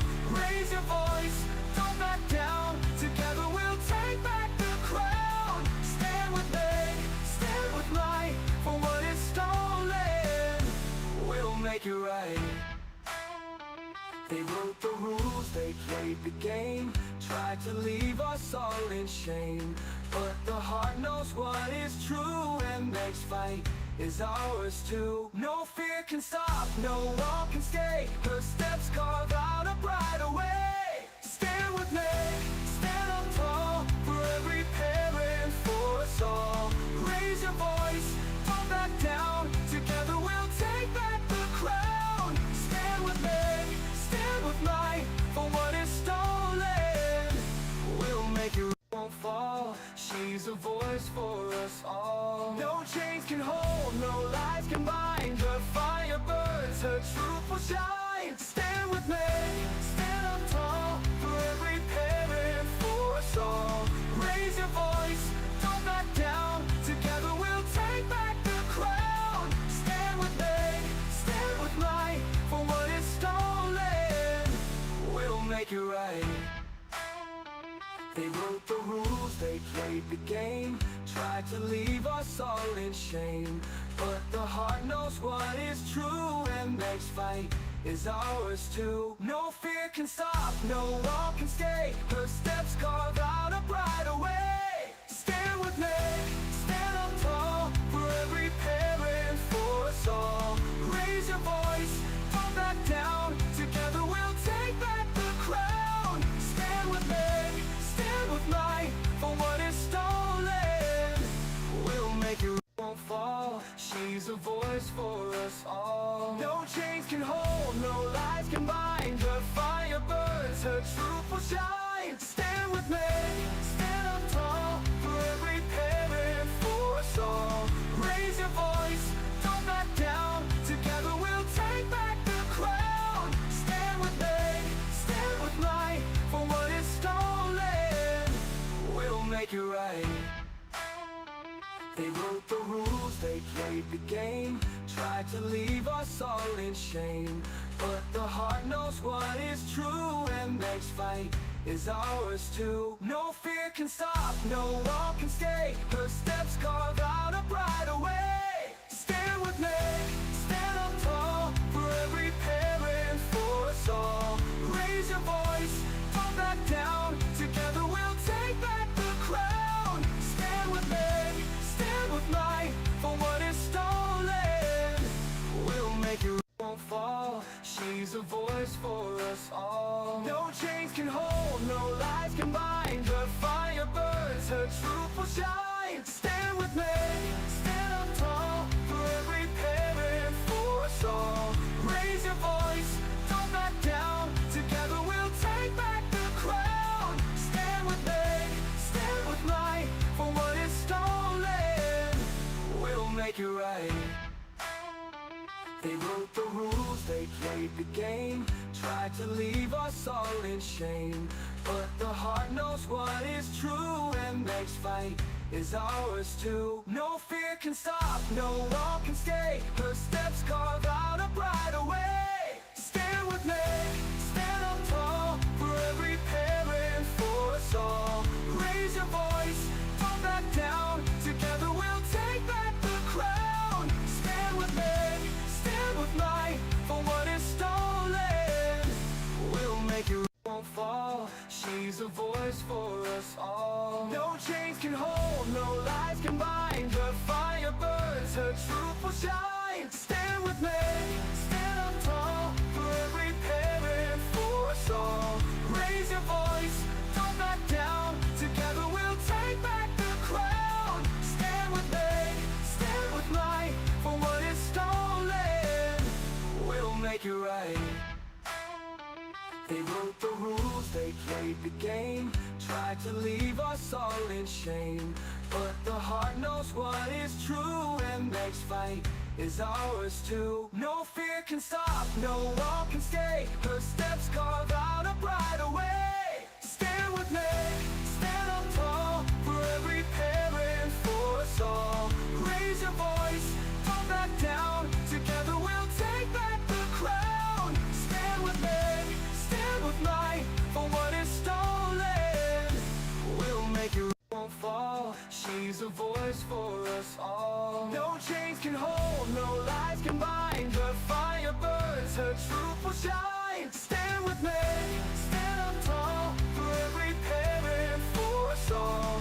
Raise your voice, don't back down, together we'll take back the crown. Stand with me, stand with might, for what is stolen, we'll make it right. They wrote the rules, they played the game, tried to leave us all in shame. But the heart knows what is true, and next fight is ours too. No fear can stop, no wall can stay. Her steps carve out a brighter way. Stand with me, stand up tall, for every parent, for us all. Raise your voice, don't back down, together we'll take back the crown. Stand with me, stand with might, for what is stolen, we'll make it, won't fall. She's a voice for us all. No chains can hold, no lies can bind. Her fire burns, her truth will shine. Stand with me, stand up tall, for every parent, for us all.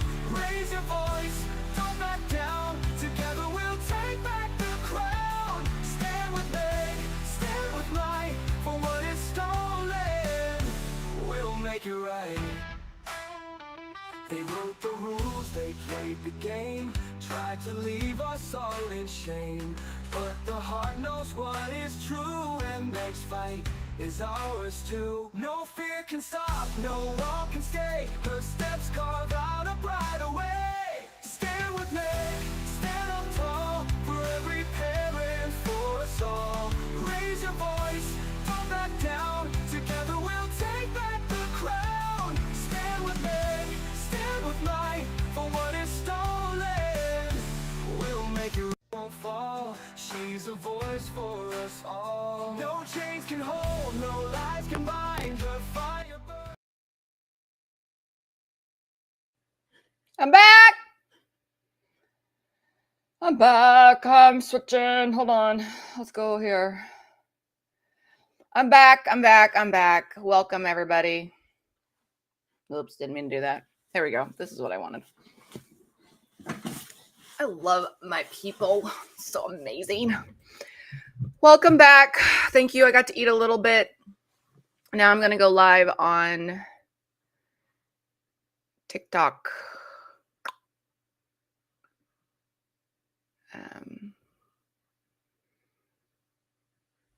All right, now I'm going live on TikTok. We're getting this going. Hello, everybody. Welcome back.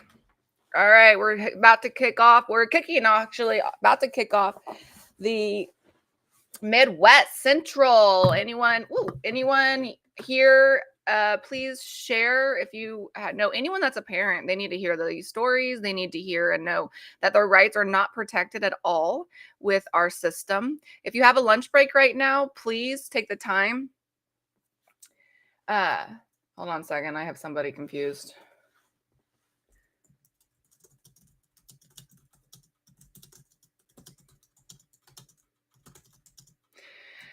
So what we're doing here today, if you're new, we are, us, but I have a few moms helping and one's working right now full time. And so we are trying to do this. We're getting this exposed more and more, right? More people are coming out about the fact that our children have no rights. And my goal in this week on this rally is to get people to realize that we have this bill that we need to bring into Congress and we need to get louder. You know, I just had a woman on, sorry, I have lip gloss on. Didn't have time to do that after I ate. We had a woman in her car that was trying to protest, but she, was nervous to get out of the car. And I said, get out of the car. We'll be here. We stand with you. And she did. And I'm so proud of her. I can't wait to send her that clip. And, this is and it made me cry because this is what we have. We've lost our rights completely. And people don't realize that that's our courthouses. We pay for that. And we're scared to stand up and demand our rights. This is what we've come to. We've gotten to a situation to where we don't have any rights at all. And I'm done. I'm tired of it. And more people are coming out, and I'm so proud of everyone that is. But what is the purpose of this rally? The purpose of this rally is to have evidence, have proof. If you're scared to go protest, like a lot of people are, this is out for a format where you can share it with anyone you know that has children. Because the next guest we have coming on is a woman and has married, and she and her husband took their child to the Children's Mercy, and they lost their kids. Right now in America, anyone can take your children away, even false accusations. You can have a neighbor mad at you. I heard that story before. You can have someone on social media mad at you, and they can file CPS reports against you. And this is what we've come to. And then you happen to spend $25,000 or more to get a hire attorney and get it back. Why? Why is this the case? The case is this way because the judges have realized, we can do whatever we want. We don't have to follow the Constitution, and they can get paid under the table. There's no due process in family court. And we have our children. It was funny. I had the last guest I had on. She said that she got a jury trial over a $25,000 lawsuit. And I'm like, that's interesting, because you can't get a jury trial for your children, but for $25,000 you can. Yeah, $500,000. Yep. I've spent $350,000 for my divorce, and no one honors the divorce decree. It's 30 pages long. The judge made sure he put a lot of information in there that would hopefully protect me and my children. But Kansas won't look at it and care about it because they want the money. I've been in court for 12 years. Spent another $200,000, and now I'm completely broke, lost everything. I'm living in my mother's Airbnb, and haven't seen my kids. 5, gone. Took them to school, gone. I lost count. Yeah, totally. This is how big it is. So please share. Thank you guys. I do not make any money off of this. The last live I saw, I made 20 cents. So I do not make lives. I don't ask people to give gifts on TikTok or anything, because this is not my agenda. Here is to spread the word. I don't even make money on my videos, especially if I share anybody's videos on TikTok.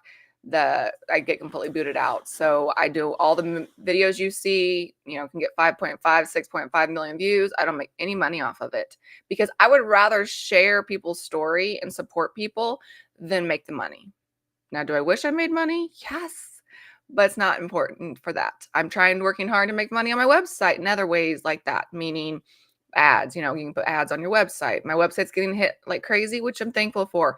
But if you guys go to my website, I don't know if you know, but there's a bill in, and I will share. Let's actually share that right now. I will share it with you because this bill is what everyone needs right now.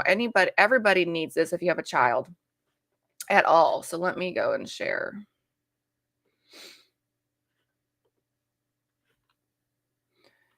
I have that song stuck in my head now.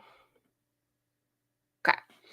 So here, we're going to turn this around for you guys. So hold on a second. TikTok, I'm going to show you this bill so you guys can see too.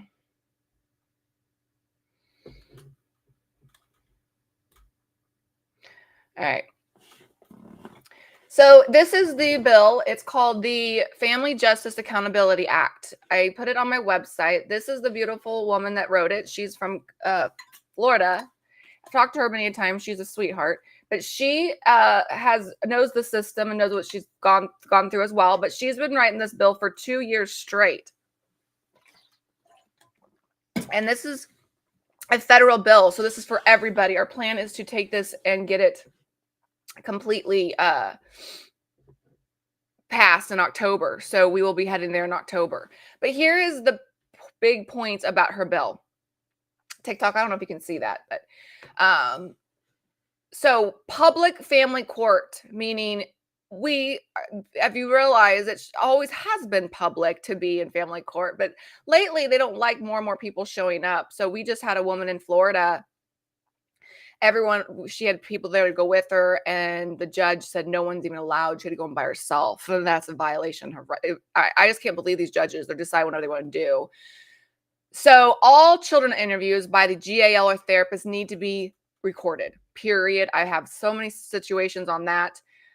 And then free and immediate access to your records. Do you know how long I've been trying to get my own psych evaluation?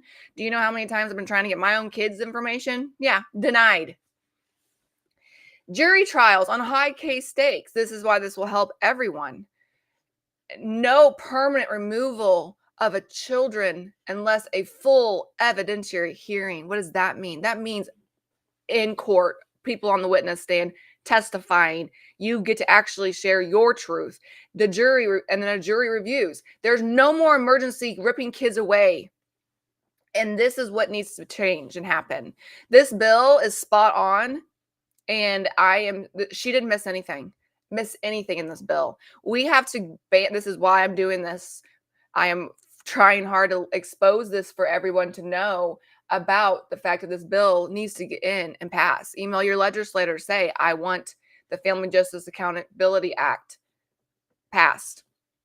ADA accommodations, meaning ADA, I don't know if you guys know, it's for people with disabilities, but we have right now, I know someone that has had a brain aneurysm and had to learn how to speak and talk, and they won't give him any help in court, meaning like remote access or any effective communication. So that then we go into the law enforcement. They have to have a warrant. So people don't realize when the cops show up right now and there's no warrant, they can't take your kids, but they intimidate you. They scare you. The other thing I really like about it is false accusations, meaning it's criminal.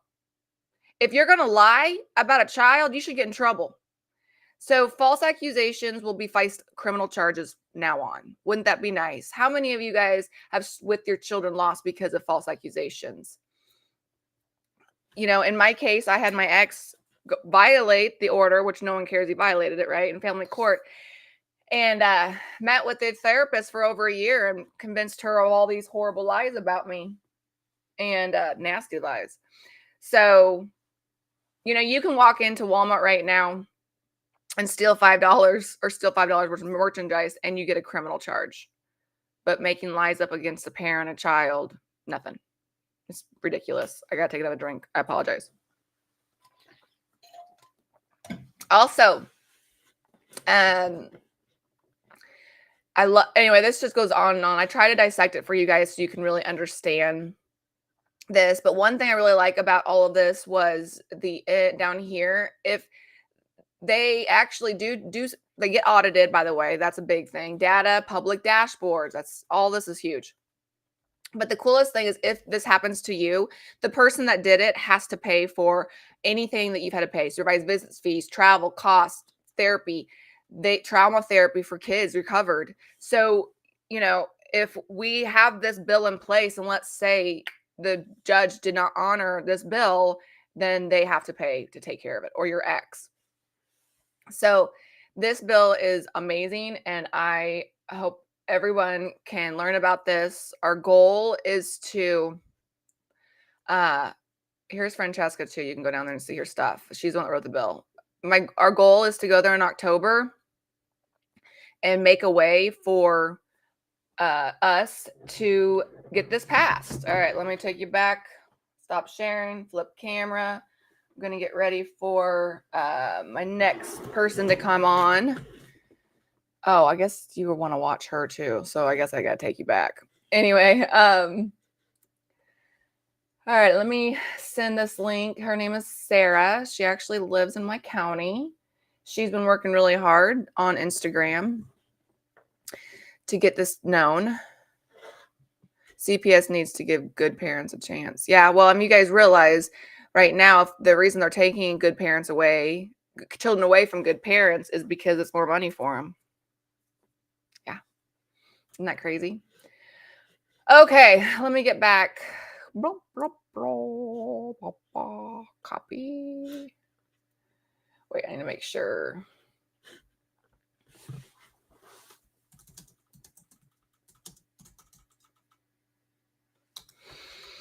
So if you want to come on and talk with me, go to my website, and there is a link that you can fill out to be on the show. I would love for you guys to come. So let's start saying who are we while we're waiting for the next guest to come on. Let's start sharing this so people in our Midwest, we need Nebraska people, or shout your state that you're in. What state are you in? I forgot to look at chats. I signed for a warrant. Here's Brandon Hallman.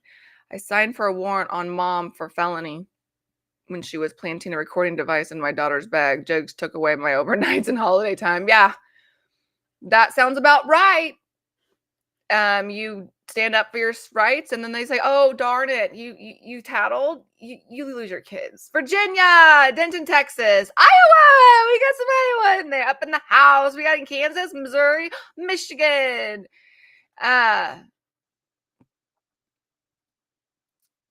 The last time I showed up here in court in Boston, the security guard literally escorted me out by my arm. This was a 6-foot-tall guy. I'm 5'5". I'm afraid to go back in there. Yeah, I bet you are.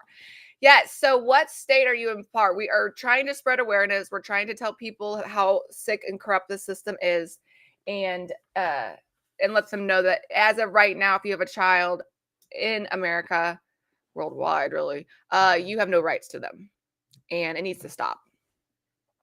So thank you for sharing. My goal in this is to educate people on this bill that will help all of our children, our grandchildren, and anyone with children in the future, my children's children, right? What about accountability for the family law attorneys?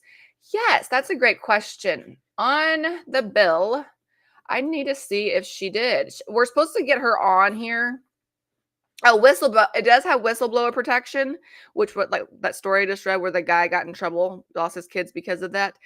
Virginia. So let's see. Oh, it's like I didn't get much sleep last night, and I was up at 6 getting ready for this.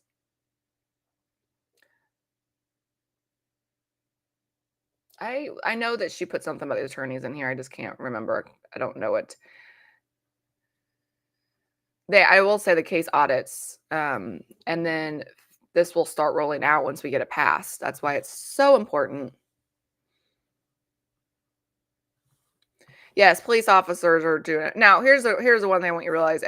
Not every police officer is bad, and not every I believe there's good cops, bad cops. I believe there's good moms, bad moms. I believe there's good dads, bad dads. So let me see if, oh my God. It's getting that lunch hour break. That's why I don't like to eat, because I get tired. The only thing constantly enforcing in family court is child support. Certainly not. It's not at all. That's funny. You're right. What do you do when you have agreed order that the lawyer adds things and you didn't agree to, right? And that's the thing. When you have an attorney, is it your attorney or the other attorney?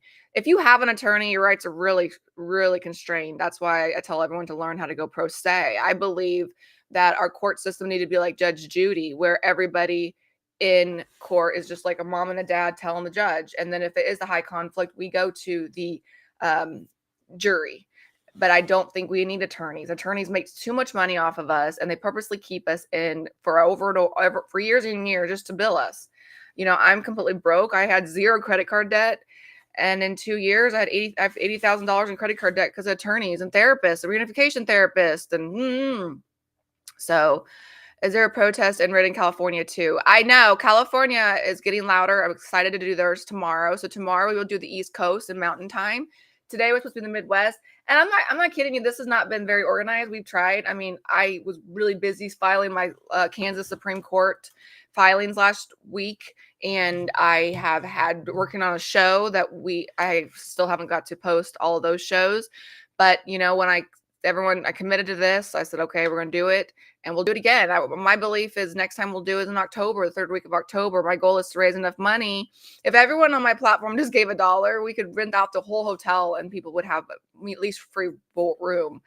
And that is my goal. So our goal is to go in October with Francesca. I'm going to sit at the table with them in front of Congress, and we're going to ask this bill. We're going to tell our stories. And that is the whole agenda through this. And my prayer and vision is all of us driving in cars with stuff on the window, you know, and saying that we're heading to DC. You know, I drove to DC myself. I decided to go on a Sunday, and I left Monday morning. And it was a wonderful experience to be able to walk the halls of the Senate and meet our Senate and understand Congress better and the House of Representatives. So my vision is all of us drive there, we honk each other's horns, and we all know that we're going to the 3rd week in October. And we then all get on the train together and go and learn and get in front of this Capitol. So I don't know if you know the state Capitol. It's in DC, and then right across the street over here, there is the Congress for Senate. They can walk back and forth. And then on the other side is the House of Representative, and there's multiple buildings. And you can go in and you can see the map, and you can go and talk to your representatives or Congress. Now, typically they're not usually there. They have a staff, and they're all young kids. But when I walked the halls, I got to see Kennedy walk right by me. He's a short guy, which is really interesting. Then I met Rand Paul multiple times. I ran into Eric Schmidt multiple times. And I kept waving, going, yeah, I'm the mom. I'm the mom right here. I met with a few House Representatives, Sam Graves. And so it's not hard to do. And it's actually really exciting to go see where they record them. I got to walk through all the ABC area and meet the anchor people. Who was all there? ABC, CBS, Fox News, you know, it was fun. So tomorrow in California, they're the last ones. So I think let me go look. It's on my website. If you want to go to my website. And then tomorrow evening, we're ending the protest at I want everyone to get on at the very end. But we're collecting this data.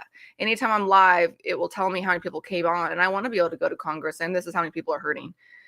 So let's look.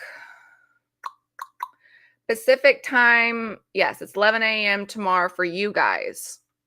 Tomorrow's a later day. I get to actually not start early. I had to start early today because of the East Coast. So yeah, tomorrow you guys start. It's your time, 11 a.m. And that's what time. I was trying to hit everybody's lunch hour so everyone can just take a little bit of time to get on lunch hour and check in. So I'm going to go see real quick if the person signed. So I'm going to do that real quick. Bye, later. I'm tired. This is a lot to sit and talk. There we go.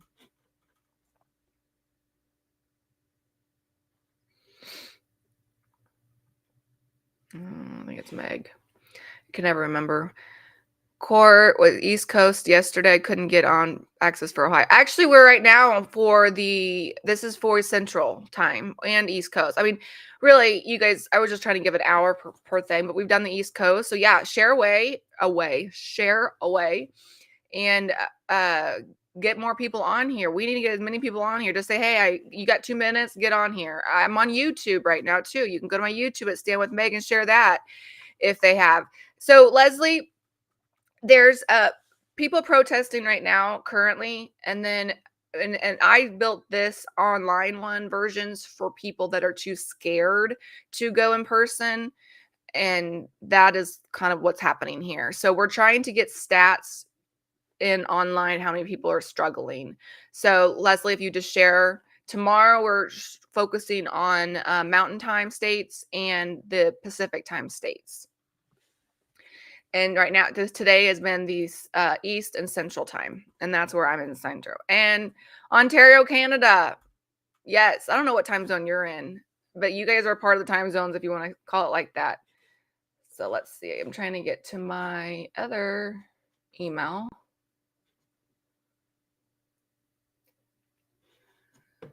Hold on, people. Sorry.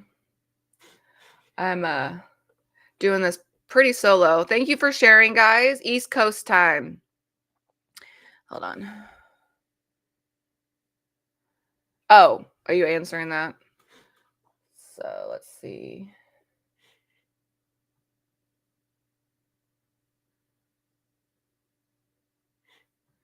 I'm trying to find DocuSign. That's Volpe. Hold on one sec. I gotta see.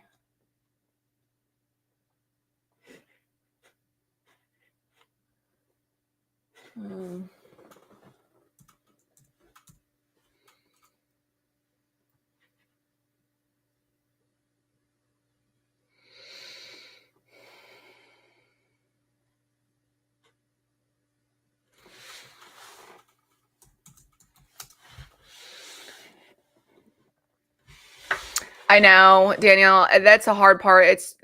People are scared. I had a girl get on live with me, and she was at the courthouse all by herself, and she was scared to get out, and she got out live with me, and we all sat and encouraged her. And I go, just go hold your sign up just to say you did it. And I'll probably be doing that later today if I get the energy to get back up. But I know, just go by yourself and take a picture. There was a woman that posted just her sitting, holding her sign all by herself with the courts behind her and telling her story. And she tagged me, and I loved that because it is hard to get people together. People are scared, so scared about this, and it's really ridiculous. Oh, hold on. So we are going to pull in. I'm just making sure she signed, and then I can. She did. Perfect. All right, let me send that for her.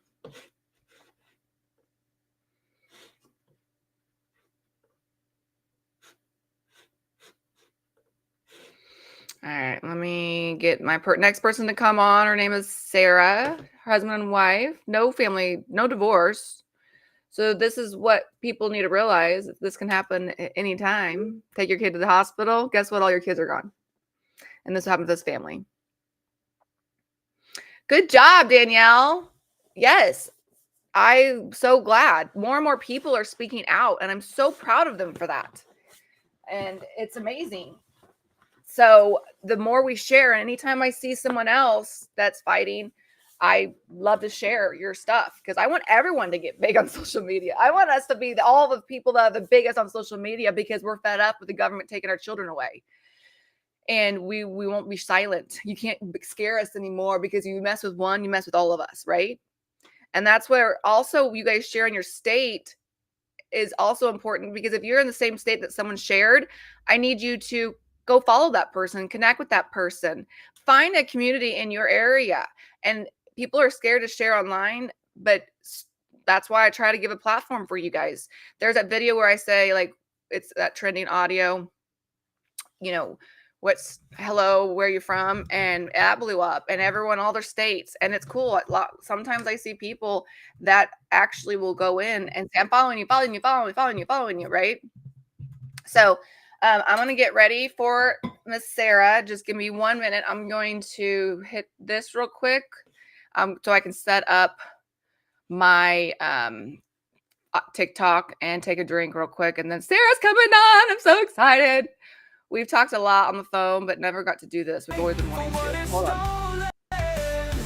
We'll make it won't fall. She's a voice for us all. No chains can hold, no lies can bind. The fire burns, her truth will shine. Stand with me, stand up tall. For every parent, for us all.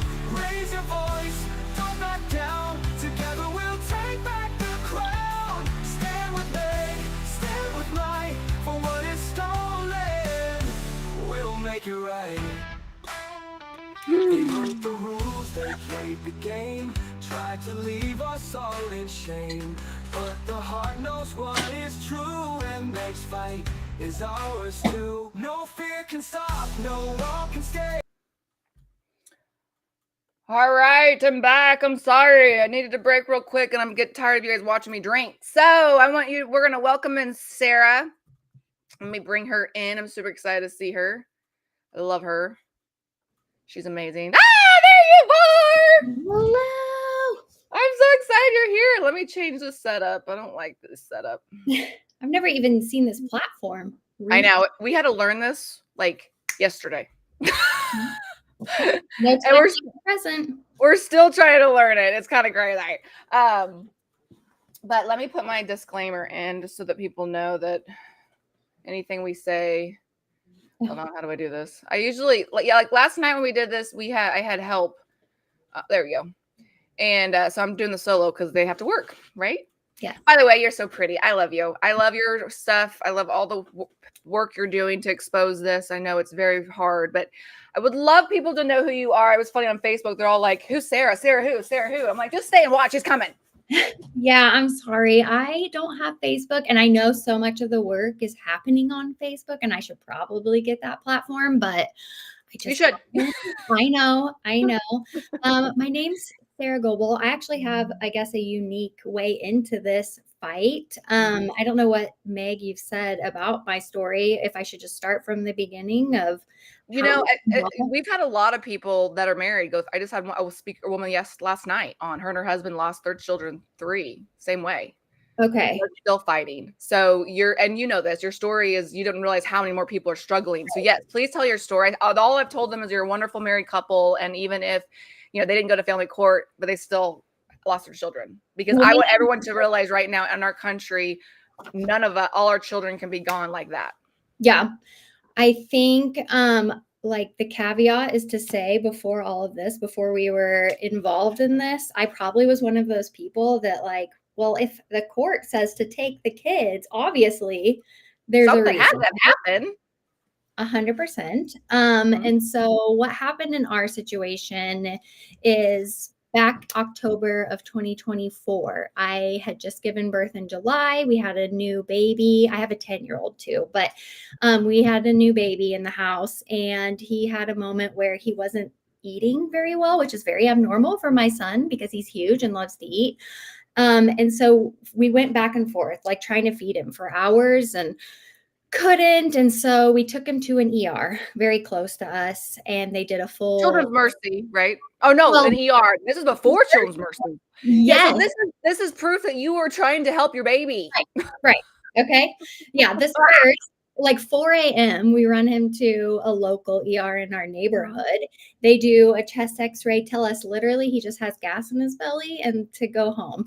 And so we were like, okay, great. I mean, I happen to be I'm like medically sensitive. I'm always a worrywart. But at that time we got the pediatrician on the phone too. And she's like, Sarah, your child just has like a viral infection. Give him saline spray at the nose, put him in a warm, steamy room, and you're fine. And so we did all of these things from like 4 a.m. This is my second child. It's not my first. I'm not stupid. Well, exactly. But it'd been so long that I still was very nervous. I mean, well, you do what you're supposed to do. You take him to the doctor. Right. Exactly. Right. And we have a great pediatrician. She's very I don't know. She doesn't go overboard on giving medication unless she absolutely has to. Eventually, we tried to give my son some Tylenol. She said, give him a little bit of Tylenol. And I've caught a lot of flack because they're like, you don't give infants Tylenol. And I was like, well, the pediatrician said we could give him a little bit. So we did, and he choked on it. He stopped breathing for a little bit, and that just freaked us both out. So she said, go to Children's Mercy, because I could send you anywhere, but they're going to send you to Children's Mercy because they're the only children's hospital around here. So we did. We ran straight to this hospital, told them our story. And I'm pretty sure now, knowing what we know, they must have seen the x-ray from the urgent care we went to, and they had already hotlined us because we got, Wow. yeah, we got in there and told him the story. My son had a 100, so it wasn't huge, but it was like 100 temp.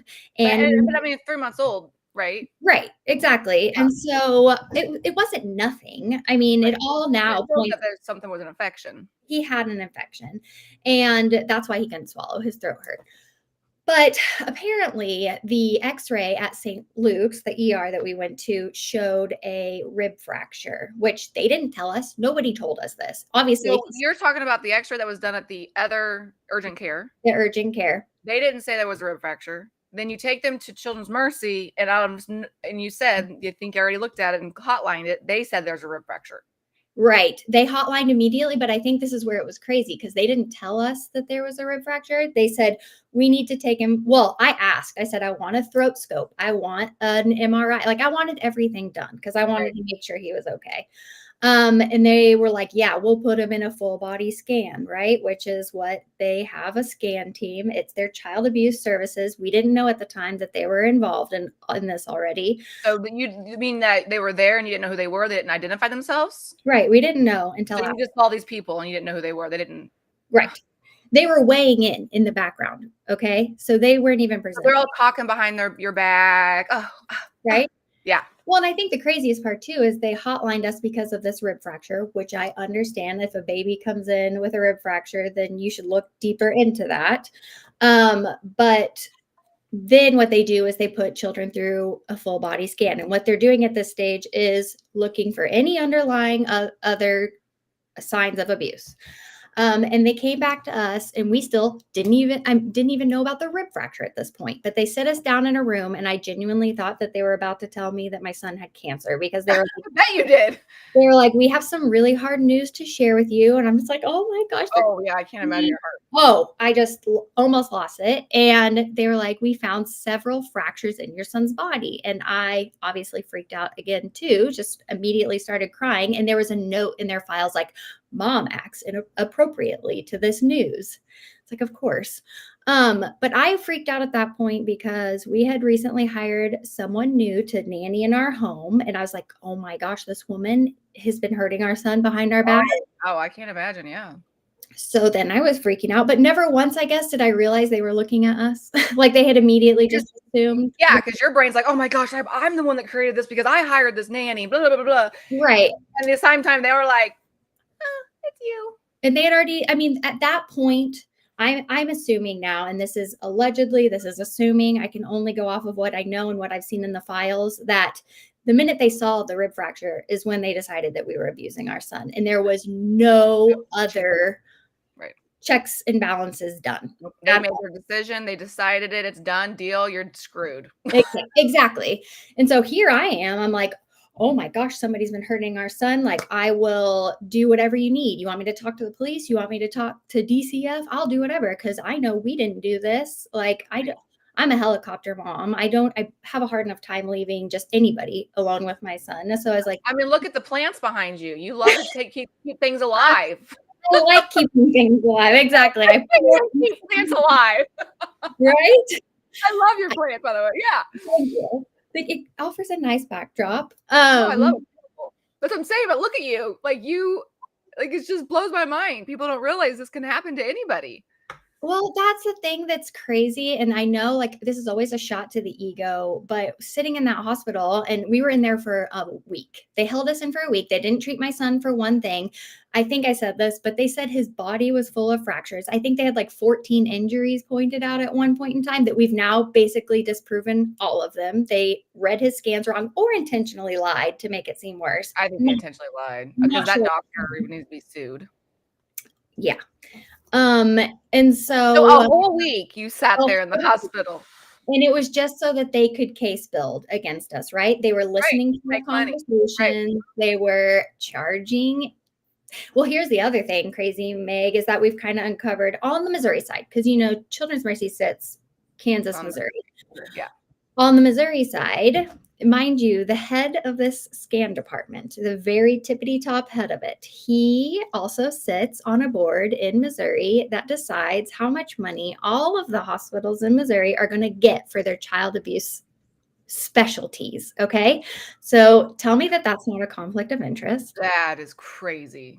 Second is when you look at the grant paper, like the funding paperwork, because on the Missouri side, this hospital gets funded by a government grant to do the work. So once a hotline is triggered and they go into their review, case building, they cannot use private insurance, Medicaid, nothing to do the work. Doctors cannot charge your private insurance at all or Medicaid.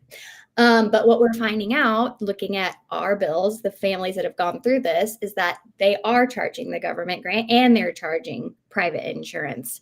And these bills, you can imagine what a bill after a week in that hospital racked up to be. And not to mention, like, I walked into that hospital without insurance because we can't afford, insurance for a family of 4 is insane. Outrageous. Through my job. And so we pay everything out of pocket because what we find is it's just cheaper. Honestly, it's cheaper to pay out of pocket. And so the minute we got in there, they also, like the day we were in there, started trying to sign my son up for Medicaid so that they definitely had something to bill. And so that's just like some of it. Okay, so sorry, I'm getting off track.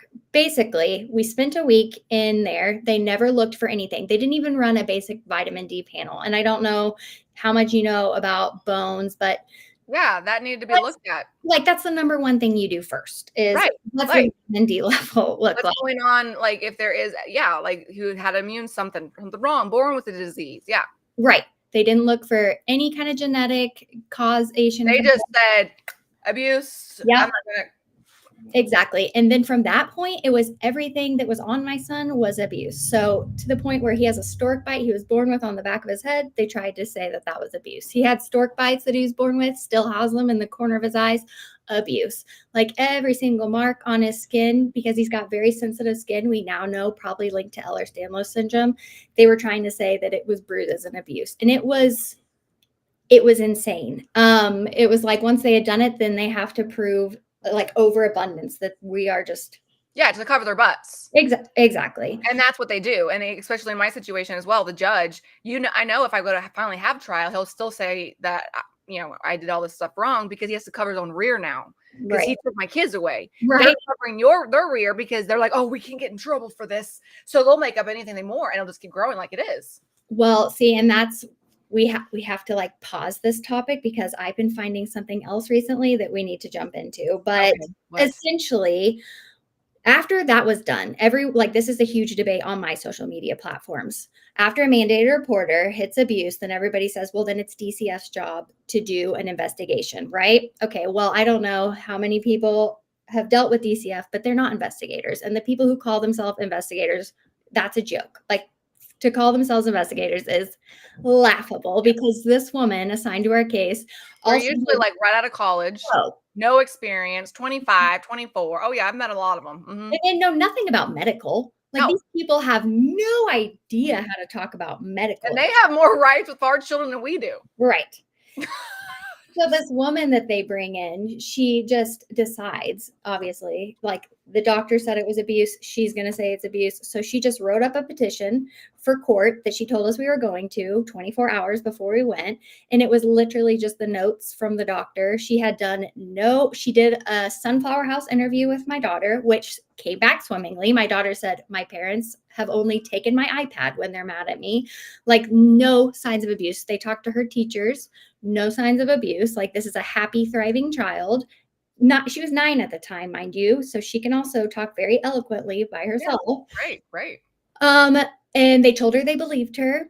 They said she did a good job. And we went to court. The judge only sees the petition that this DCF person writes up. And within 10 minutes, took both of my children.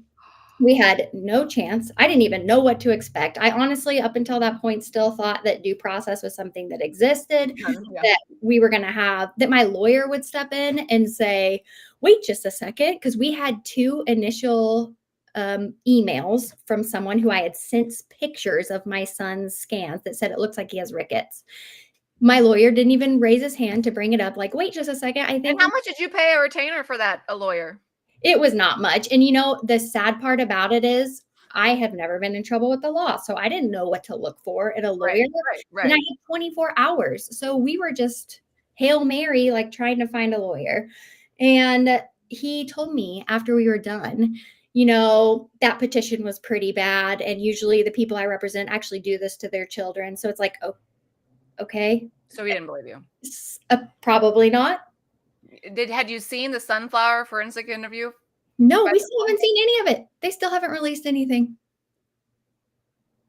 Okay, I want everyone to realize right now on all platforms, TikTok, everywhere, the craziest thing about Sarah and I is I would love it if you and I could go get a picture in front of the courthouse together.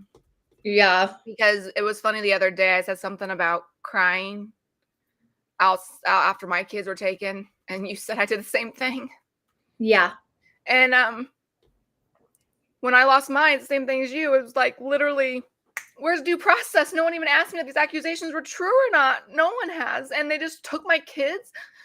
And I know you know that pain, and I'm so thankful you got them back. But how many other of us are there just in our county that have hyperventilated and cried? I mean, I was on the ground just screaming. Same. My mom was right there, and I was just like, "What?" And I had an attorney, and that attorney did nothing. My mom paid $10,000 for a retainer, nothing. And I don't know if you know this too. After me learning the law so much, is that they have 14 days to appeal that or challenge it. Yeah, attorneys have that, but they didn't. They don't. I didn't know that. Yeah, there's 14 days law statutes that you can have 14 days to counter back and say, nope, we appeal it. Let's keep talking about this. And why did that attorney not do that for me? Why did it for you? Well, So yeah. And he disgustingly, like as I'm having a nervous breakdown, right? In the courthouse and in the parking lot, he's like, well, I wanted to talk to you, but it seemed like you were having an emotional moment. And I was just disgusted. was your husband there? Was your husband say anything? He didn't, because I think he's one of those, as the man in the situation, in many. Well, he's shocked too. I mean, shocked. And I think immediately they were trying to pin something on him. And so he was in a very torn place of like, how much emotion do I show? Because if I'm overly mad, they're going to say I'm aggressive. right. If I'm not mad enough, they're going to say you're screwed either way. You know, if you didn't cry, then they're said, oh, you really were abusing, but then you do cry and then, oh, you're too emotional. Right. And I think he was worried about me because I'm having like a full on death panic attack. But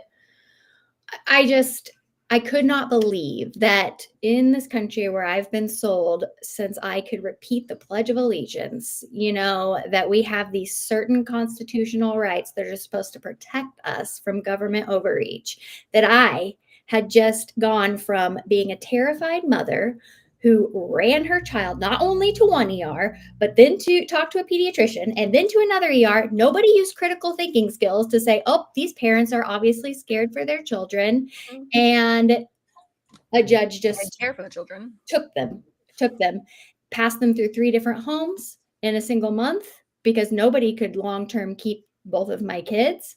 Wouldn't let my mom have the kids because they said the DCF, horrible human, kept saying that she was coaching my daughter because her story was too close to ours, because apparently the truth doesn't exist in the world in which we work.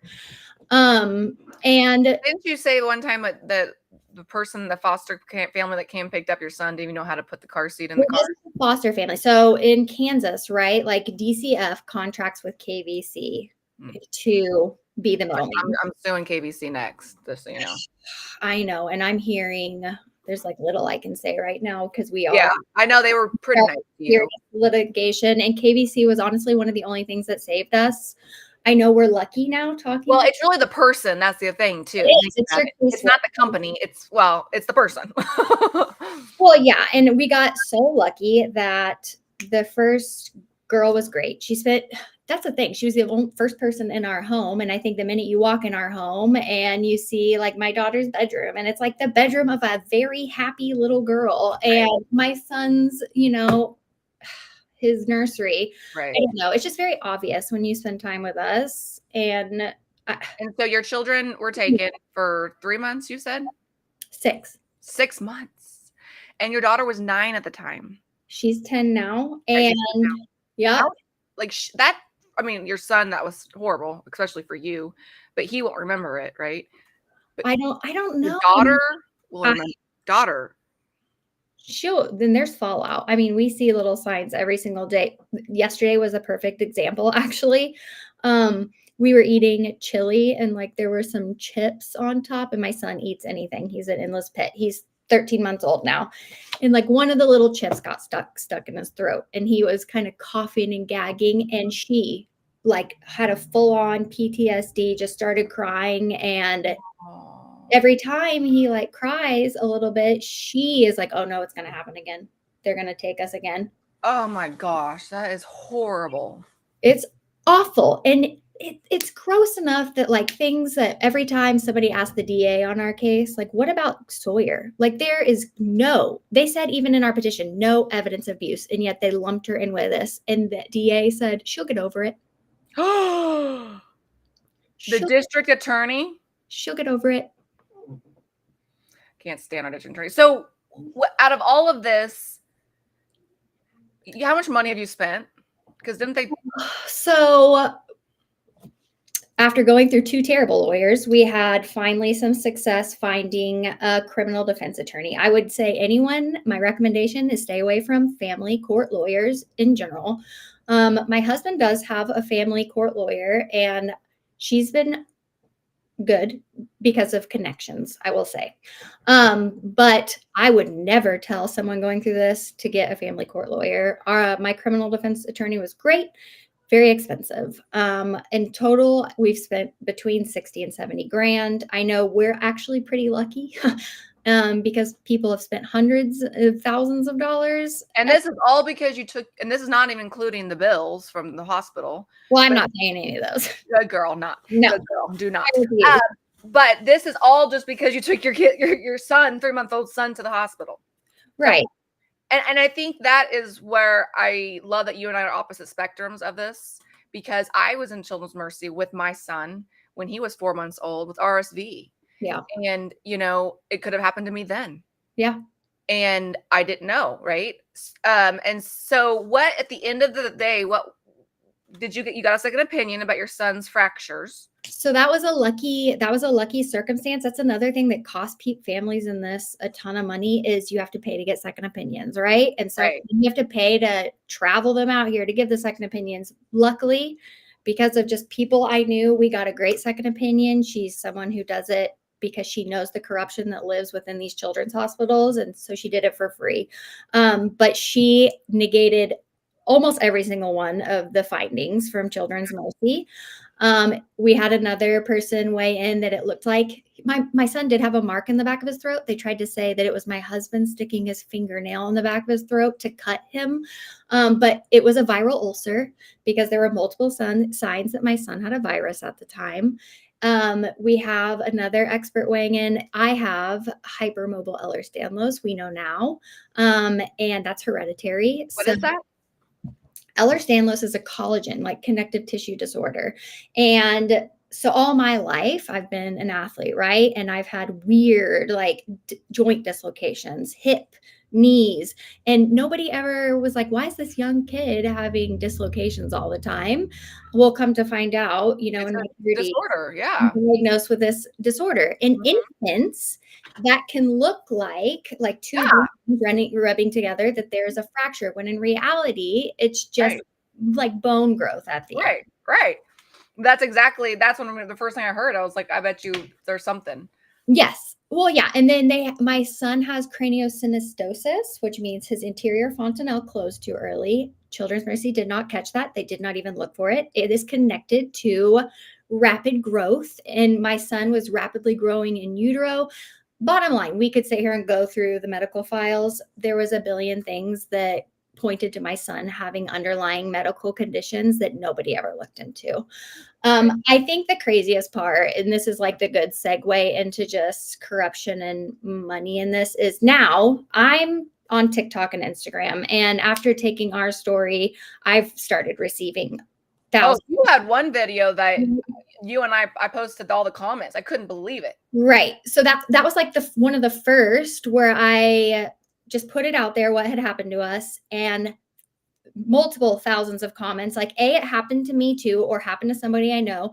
The craziest part too is it happened at the same hospital. Like almost all of them were like, this happened to me at the same hospital. I know. I couldn't believe when I saw that. Like, children, yes. I'm like, holy crap. I thought it was like national. I knew it was bad, but no, that was real bad for that hospital. I was shocked reading through all of this, and I was sending it to my lawyer. I'm like, oh my gosh, you have to look at this. I was sending him to the journalists that I've been working with doing these stories. I'm like, this is big. This is way bigger than us, I think, than we ever knew. What'd they say? I mean, unfortunately, like the things we can do is a class action lawsuit if we could find a lawyer brave enough to do it. And when you do find even a lawyer, which we have not had success, the families that I'm talking to that are wanting to pursue that in finding a lawyer, because Children's Mercy owns like most of Kansas and Missouri. Exactly. Yeah. Right. So finding a lawyer to take that on is hard, but then finding families who are willing to be vulnerable enough to like share their stories multiple times, you have to, like they've gotten their kids back now after this, and they're scared that they're gonna. That's exactly why, yes, people, if I ever got my kids back, I will not stop until this is fixed. But yeah, once you get your kids back, it's like, you don't want to live through that pain again. It's emotional, and you don't want to risk them coming to get the kids again. So you're stuck. You're gagged. That's 100%, and it's gagged by intimidation. It really is what it is. That's what I don't get. Like everyone's like, oh yeah, you're gagged in family court. No, buddy. Like you guys, like they get mad if you speak out. Have you had any retaliation of you speaking out? No, and I'm kind of surprised, which is also why I'm not going to be in front of the Johnson County Courthouse doing this protest, because I've basically been told stay away right now, because until September 29th, they still have custody of my children. So they're that's the other crazy thing. You got your kids back, but they're still maintaining custody. But so they're still getting paychecks on your kids every month. Oh, every month. And they have like their findings are substantiated. They don't think we abused them, but somebody abused our child, and they're trying to get us for child neglect. So now they changed it to that? Yes, child neglect is what they're trying to get us for. Oh, okay. Because you let people abuse your kids. Because we ran them to the hospital. Okay, that's very neglectful. So that's something I'm constantly like, I am a squeaky wheel and emailing legislators like every week, like, tell me how it's okay that the family court judge has agreed to drop our case completely, but DCF is going to hold on to custody. Like that seems sketchy. But I can't stand DCF's Mark Albrum, the attorney. I've dealt with him a lot. I would have heard of that one. He's the head attorney. Okay, because the attorney that was on our case that we've been literally meeting with for the past 3 months or so just quit. Who is it? His name was Nick. I don't even know his last name. Actually. I work with the big guy, Mark. Yeah, he just quit, and now we have a new attorney that I'm sure it's going to take multiple months to get him. No, I'm saying DCF's attorney. Yeah. Oh, are you on the Missouri or Kansas side, DCF? I'm on Kansas. Oh, well, they must have a peons because the Mark's a big one, which is good because that means they're screwed because they're not putting the big guy on. They're not scared enough because they know you're going to win.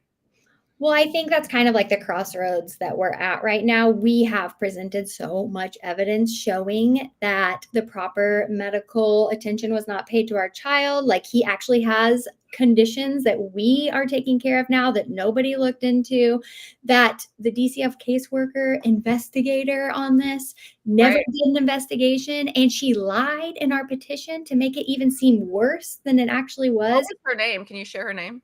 I better not. So that's fine. I get it. Yeah. My situation's sad because Michelle, my girl on my DCF, she like interviewed my kids before they were taken. I posted some of the recording. She talked to my kids and she told the GAL that all these accusations are horribly wrong, not true. Like the kids were very healthy. They love their mother, but the DCF worker even stated, I fear for the kids' mental brains when they're with their father. Yeah. And then told the GAL, and then family court still took my kids away. And then I finally get a hold of my DCF, and she tells me all this stuff, and I'm bawling, going, "Thank you, finally somebody," you know. And my kids even came back from school and said, "Mom, this amazing social person came. We liked her a lot." And then but they were like, "Are they going to tell my dad and my therapist what we said?" Because, you know, I have an audio of my children getting in the car crying from school, saying, "Dad's making us lie about you, and if we don't, we get in trouble." So anyway, but in my case, I felt bad because this woman tried her hardest. She couldn't believe why they didn't close the case. Well, because the GAL got involved with her manager at DCF, and they kept it open to, they didn't want the documents to come out that it was unsubstantiated. That was not, I didn't do anything wrong. So they held on to that for a whole year. I didn't get my letter. And so now when I'm suing them in federal court, and I felt bad because I had to put Michelle on there, the woman, you know? But the only violation she did was let her supervisor do this. Her supervisor really did all this. But I feel bad for the girl. I want to hug her. I'm like, "I'm so sorry. I had to, though," because I had to put her as a violation as not standing up. But she couldn't, you know. But that's where it all entangles. They all call each other. They all work together. The hospitals, the doctors, the nurses, DCF, right? I think that's a crazy part too about what I've been receiving online when I do these stories. Like the comments that I get from CPS and DCF workers, and the comments that I get from cops, and the comments that I get from therapists and lawyers, etc., all say the same thing. Like, I would never take my own children to this hospital. Like, it's like, why isn't that the thing? Like, period. That's it. Why are all these people saying this? Like, that's a problem. Well, and I think that no one really understands. So my doctor just said this the other day. I went there and she could not believe everything that happened. She's known me and my kids for years. We're pretty close. And I went to the doctor for a checkup, and she goes, "Megan, I know your story. I've seen your story. It's crazy. You know, she's been so amazing for me." But she goes, "I just had a colleague in Johnson County that's a doctor, lost her kids." And she's like, "I have 2 clients too." And then I told her about you. And she goes, and she's got a 9-year-old son, you know, and she was like, "Holy nollies." I said, "Yeah, it's gotten really bad." Well, this is the perfect segue, Meg, into now and this is where truth always seems stranger than fiction, I think. But as people are sending me these stories and I'm reading them online, it's like, oh my gosh, there is a red thread that I'm starting to notice in all of these. And it's parents who run their children to this hospital, and then the hospital either can't diagnose or figure out what's wrong because they don't have the skill or capacity or you name it, or they've messed up in some way. And many of them are, for example, I'm talking to a mom, won't share her whole story yet, but they messed up a biopsy on her child and didn't tell her, but she wanted a second opinion. So she requested her records, and they knew that they messed up the biopsy. So the minute she requested these records to take for a second opinion, they hotlined her for Munchausen by proxy. And that is showing up in so many of these stories. Well, and did you know that on the way back from DC, when I'm getting vocal about this, DCF called me, the supervisor, stating that she's saying that I abuse my kids mentally because of my social media. Of your social media. I mean, that's like the line that we have. Like, I've never got it substantiated ever. And my ex called DCF on me every year. She's on speed dial, right? And then all of a sudden, I haven't seen my kids for a whole year, and I'm in DC exposing it. And then all of a sudden, you're abusing your children. How am I abusing my kids? I haven't seen them in a year because family court took them. So the retaliation. So that mother had retaliation. And she didn't even know it. That's the craziest part. She just by asking for her documents for her kid's child, her rights. Not only has it become lucrative, that's money's usually at the end of all of these problems. It is. Have, right? So not only has it become a lucrative arm for this hospital, but also now it's a way that they can cover their butts when they make mistakes, because mandated reporters have almost complete immunity. Like, you can't get a mandate. That's one thing I haven't talked about. This bill will take all that away. Yes. Have you looked at the federal bill? I have not. Girl, I know. I need you guys, because you guys don't know this, but Sarah pretty much represents parents that haven't been divorced, right? I represent parents that have been divorced, but we both agree that right now no child is safe with their parents. Right. But this bill is a mom that's wrote it from Florida. She's Francesca. I've had her on a few times. I'm Mhm. going to have her on here. Go to my website. Before you got on, I was telling everyone they have immunity, taken away immunity, body cam footage on all CPS, DCF workers. You cannot take children away until it's due process, a full hearing. I Right. mean, this bill will save all of our children in every format way. Yeah, I've watched your content with her, and I think it sounds amazing. Of course, my hesitations always with any government, anything is like, okay, who's sponsoring the bill? Like, does it have legs? And here's the thing. I have had a lot of people. There's Robert Garza that is doing bills every state or state bills, right? Mhm. Hers is federal. She just wants safety for our children. I've met her. We prayed over the bill together because, and here's the thing. If it doesn't pass, to me, it's like, if it doesn't pass, guess what? We'll try again. Yeah. Because there is nothing behind her. There's no backing. It's just a mom that wrote this bill that studied and studied and wrote, and it didn't leave anything behind. From the immunity to, you can actually, if your kids are taken away like yours and they mess up, then they have to pay for everything, all your lawyer bills. They have to pay for therapy for your daughter and your son. They have to pay for all the expenses. But so the only reason I did partner with her, because there's no backing. It's not political. It's, she believes, if you're left or right, I don't care. We're talking about children. Right. 100%. Yeah. And so that's where I want to go in October and sit on the board with her in front of Congress. And I would love her to have a family like yours that sits there and says, look, right now we don't have any rights, for even married couples don't have rights. Right. Because that's what we're going to do at the third week of October, is sit in front of all Congress, Senate, and House, and present this and be at the table. And I think you have a great following. So I implore you. I would like Maya to come, the one in Florida that her mother passed because she was kidnapped from her mother. Yeah. I would love her to come. But and by the way, when you sign up for Facebook, go do it today, because all you have to do, there's a button you can click on Instagram, and Instagram will automatically start sharing your videos that you've already posted on Instagram automatically to Facebook every day. Yeah. I know. If I want, and then anytime, you don't even have to log in. So when I didn't have Instagram, I had started on Facebook.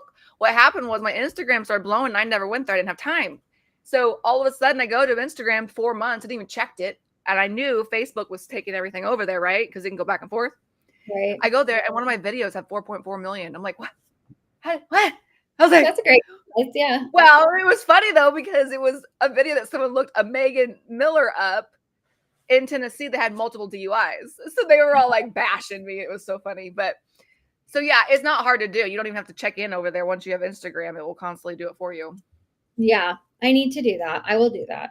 I've got it. There's a lot of groups on there too.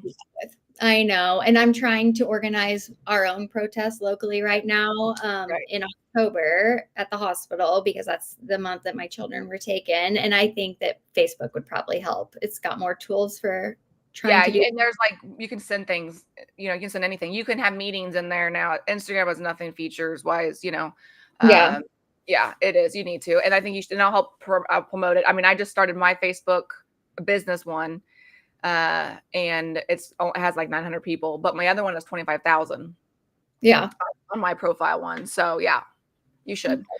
And that was just built organically. So, well, thank you for coming on. You speak very well, and you're so pretty, and I love your dimples. And I pray that you get bigger and bigger. I want everyone to get big. I want all your people that lost their kids. I'm constantly trying to share their stuff too, because I want all of us that had our rights taken away really broadcasted, saying, look, it can happen to anybody. I want everyone to get big. Right.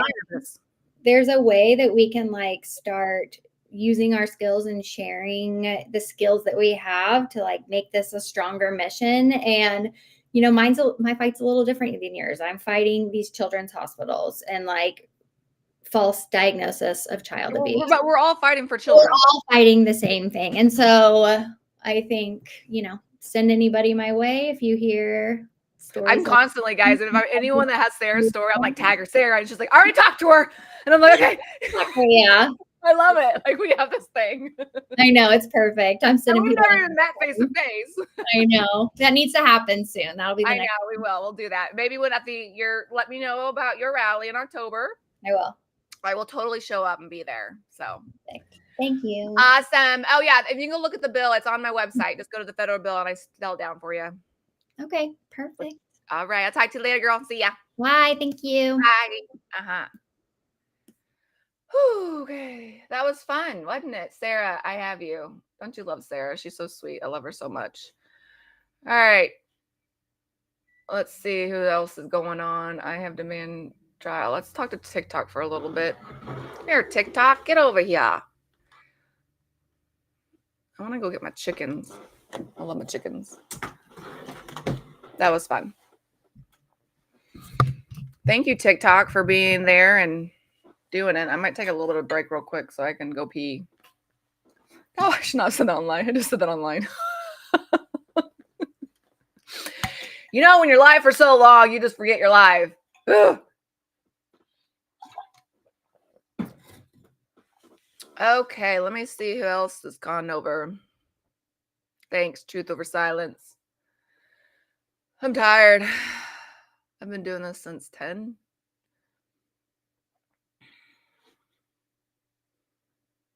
Yeah, okay, I'm going to check out. I'll come back in a little bit and I'm going to see if there's any more people that want to come in. I'm a bad way in Court Wednesday in Olathe. Oh, Court Wednesday. Oh, I know Jacob Mama.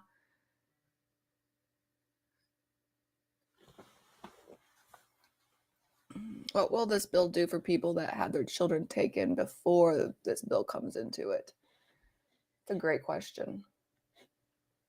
I think once it goes into effect, it gets like 120 days. And so then we can like file. You can probably file within there. I'm a federal whistleblower for a condemnation case. And my ex, who is in charge of the cleanup. Ooh.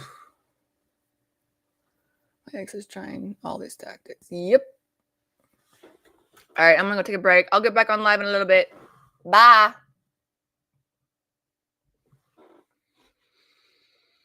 All right, I'm going to take a break. I wish I can I write that? Can I write? Take a break. Is there a way can I write? I'm taking a break. I don't know. I'm tired. I want a long nap after this. What's a nap? I don't take naps. Who takes naps?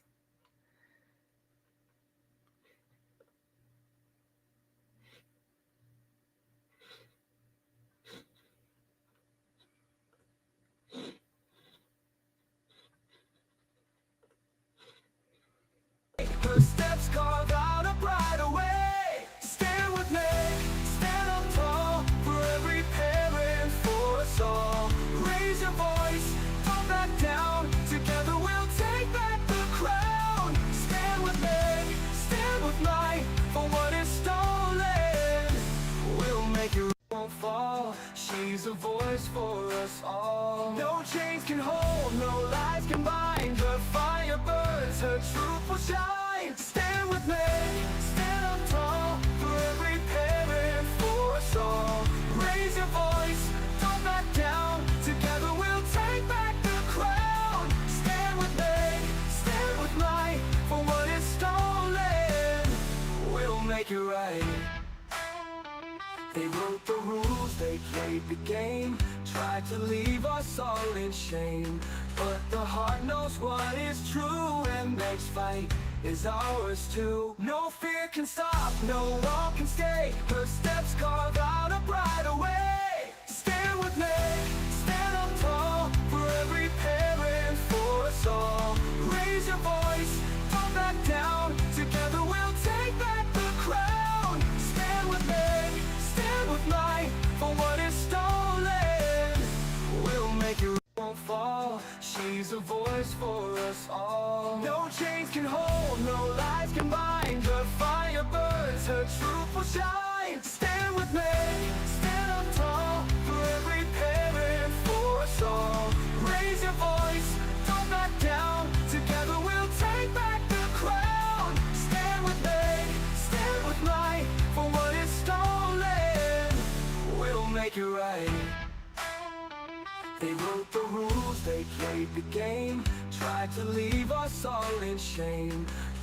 heart knows what is true and makes fight is ours too. No fear can stop, no wall can stay. Her steps carve out a brighter way. Stand with me, stand up tall, for every parent, for us all. Raise your voice, don't back down, together we'll take back the crown.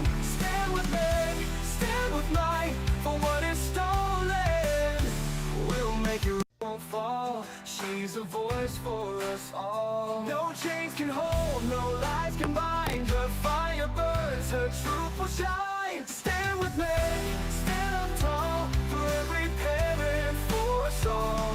Raise your voice, don't back down, together we'll take back the crown.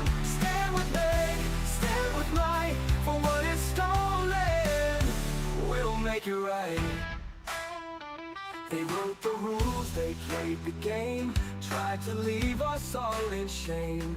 But the heart knows what is true and makes fight is ours too. No fear can stop, no wall can stay. Her steps carve out a brighter way. Stand with me, stand up tall, for every parent, for us all. Raise your voice, don't back down, together we'll take back the crown. Stand with me, stand with might, for what is stolen, we'll make it, won't fall. She's a voice for us all. No chains can hold, no lies can bind. Her fire burns, her truth will shine. Stand with me, stand up tall, for every parent, for us all. Raise your voice, don't back down, together we'll take back the crown. Stand with me, stand with might, for what is stolen, we'll make it right. They wrote the rules, they played the game, tried to leave us all in shame.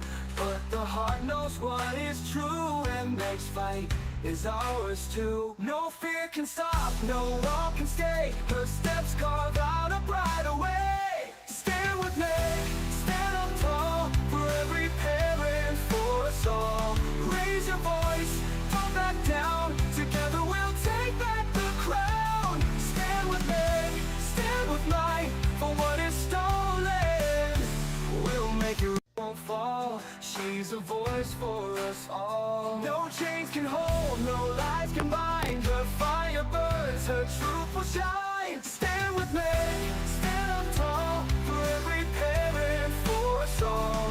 Raise your voice, don't back down, together we'll take back the crown. Stand with me, stand with might, for what is stolen, we'll make it right.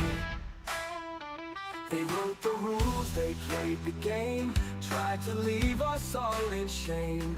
But the heart knows what is true and makes fight is ours too. No fear can stop, no wall can stay. Her steps carve out a brighter way. Stand with me, stand up tall, for every parent, for us all.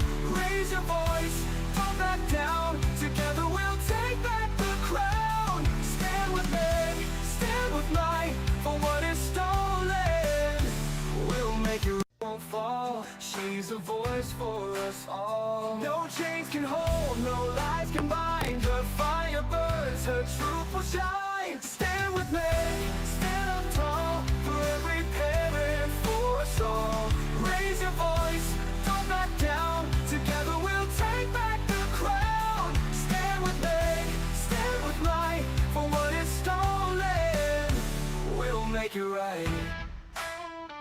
They wrote the rules, they played the game, tried to leave us all in shame. But the heart knows what is true and makes fight is ours too. No fear can stop, no wall can stay. Her steps carve out a brighter way. Stand with me, stand up tall, for every parent, for us all. Raise your voice, don't back down, together we'll take back the crown. Stand with me, stand with might, for what is stolen, we'll make it, won't fall. She's a voice for us all. No chains can hold, no lies can bind. Her fire burns, her truth will shine. Stand with me, stand up tall, for every parent,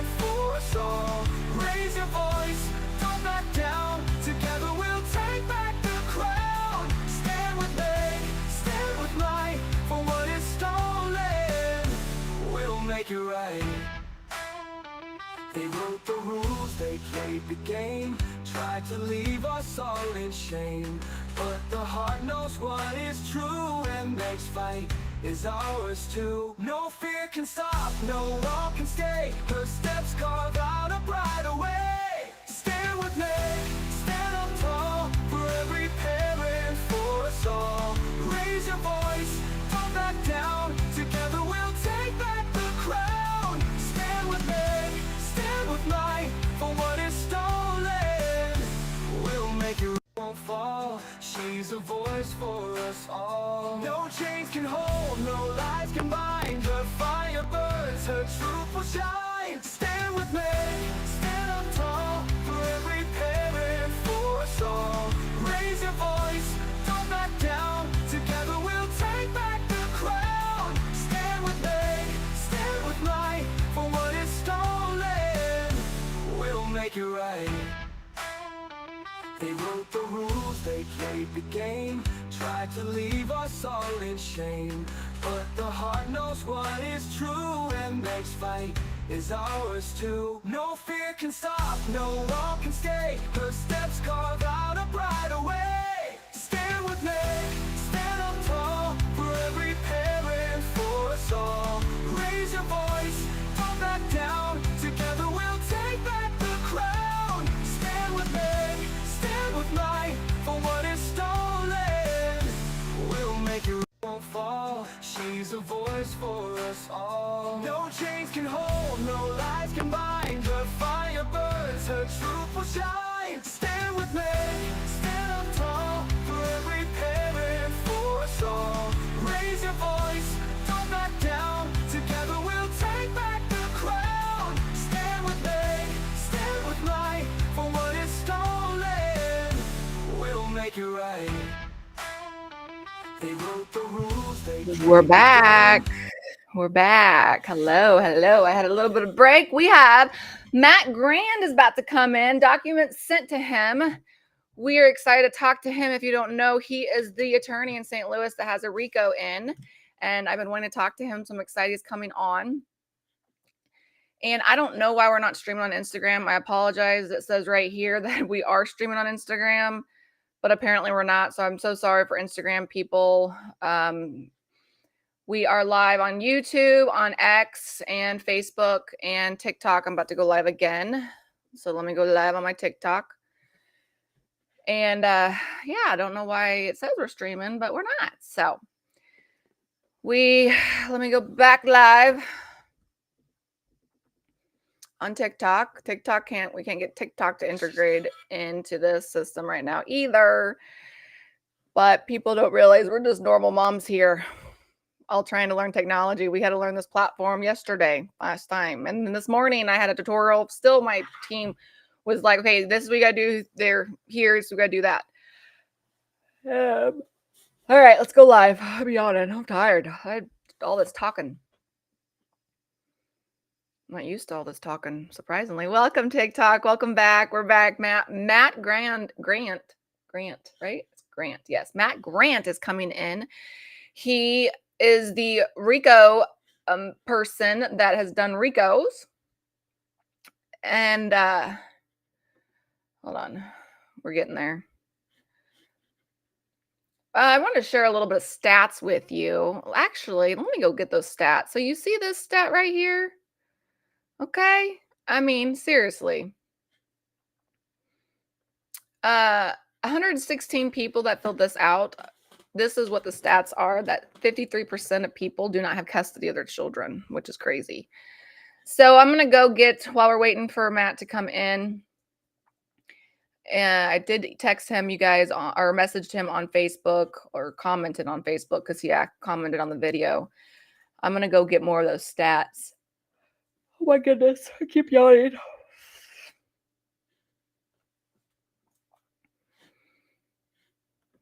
Okay, I'm going to scroll down to these.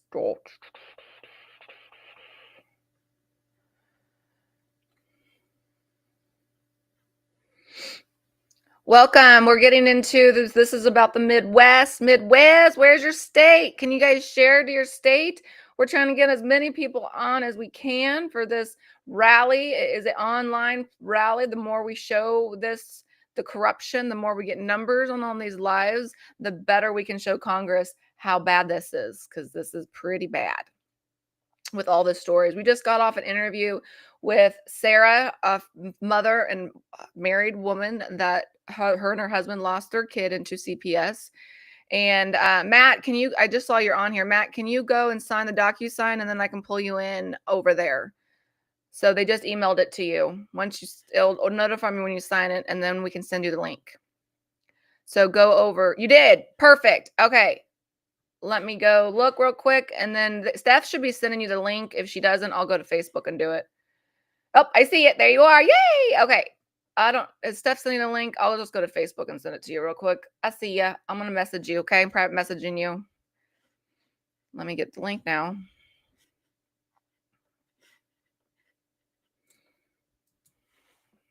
There you go.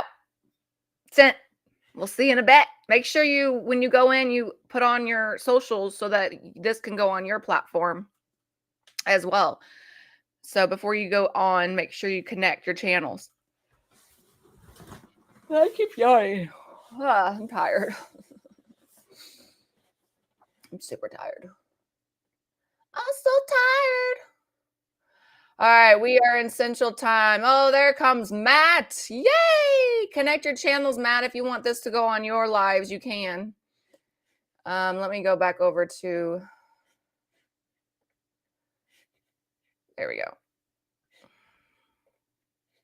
Yes. There we go. You're there. Yeah, maybe I'll just use I won't try to merge the channels. I'm sure I won't be able to figure it out quick enough. But hi, I'm here and I can see You're you. finding... Sounds like Hold you can on. see me. Yes, I can't. Well, I pulled you up. I don't know how my team did it, where it's just us two, because it's driving me nuts. Hold on 1 second. I'll just put you there. Okay. You are an attorney. So this says Meg's not an attorney, but you are an attorney, aren't you? I am.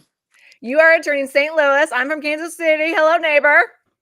You're in I was wondering. I took a look. I knew you were outside somewhere in Kansas, but yeah, no, you're Kansas not City. far. It's good No, to I'm connect not. with you live. I know obviously I've been following you in your channel and your new channel, so Well, page and new page. And it's funny, we watched, I have a few girls in Kansas that have done a RICO as well in Kansas, just filed hers.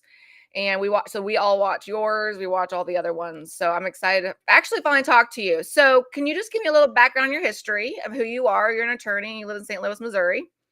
Yeah, so I'm a dad. First of all, I have two sons, 14 and 16. But yeah, I went to Mizzou Law School. I've been a lawyer for 25 years now. And been 23 of my 25 years was with the biggest firms. I'm a litigator. So I'm a courtroom guy. Yeah, the background is, I found myself in family court and expected it to be like the sort of courtroom I'm used to. And it was far from. And Well, sorry, what kind of attorney are you? I'm a litigator. So I Litigator. do corporate defense litigation. Okay, It's complicated. Large corporations generally, I defend. But you have an attorney's license, but and people don't, I think, realize this. When you go to school, you focus on one thing, right? What you did, litigation, not family court. And so you had no idea it was like this differently. You're thinking, oh, all courts are good or, fair. Yeah, well, yeah, in law school, they don't teach you much. But yeah, when you come out of law school, depending on where you go to work, you kind of focus your practice. So I've never had occasion to attempt to focus my practice in family law in any way. So I expected it to be somewhat similar. So, I mean, I'm in courtrooms, one floor above and normally, and there's one way of practicing law. And then I go down one floor to a family law courtroom and it's a whole different world. And that's why I hired a lawyer. Because I didn't expect I wanted to do this on my own. And obviously that did not work out very well. So what is the status with your children right now before we go into So I have them 1 day a week, overnights on Thursdays now, so my judge just testified on August 27th that was his mistake, that he did not intend to only give them to me 1 day a week, but I'm surprised he has he not said he had a corrected his mistake. I'm surprised. He corrected his mistake? No, he did not. That's the point. It's not a I'm saying. mistake.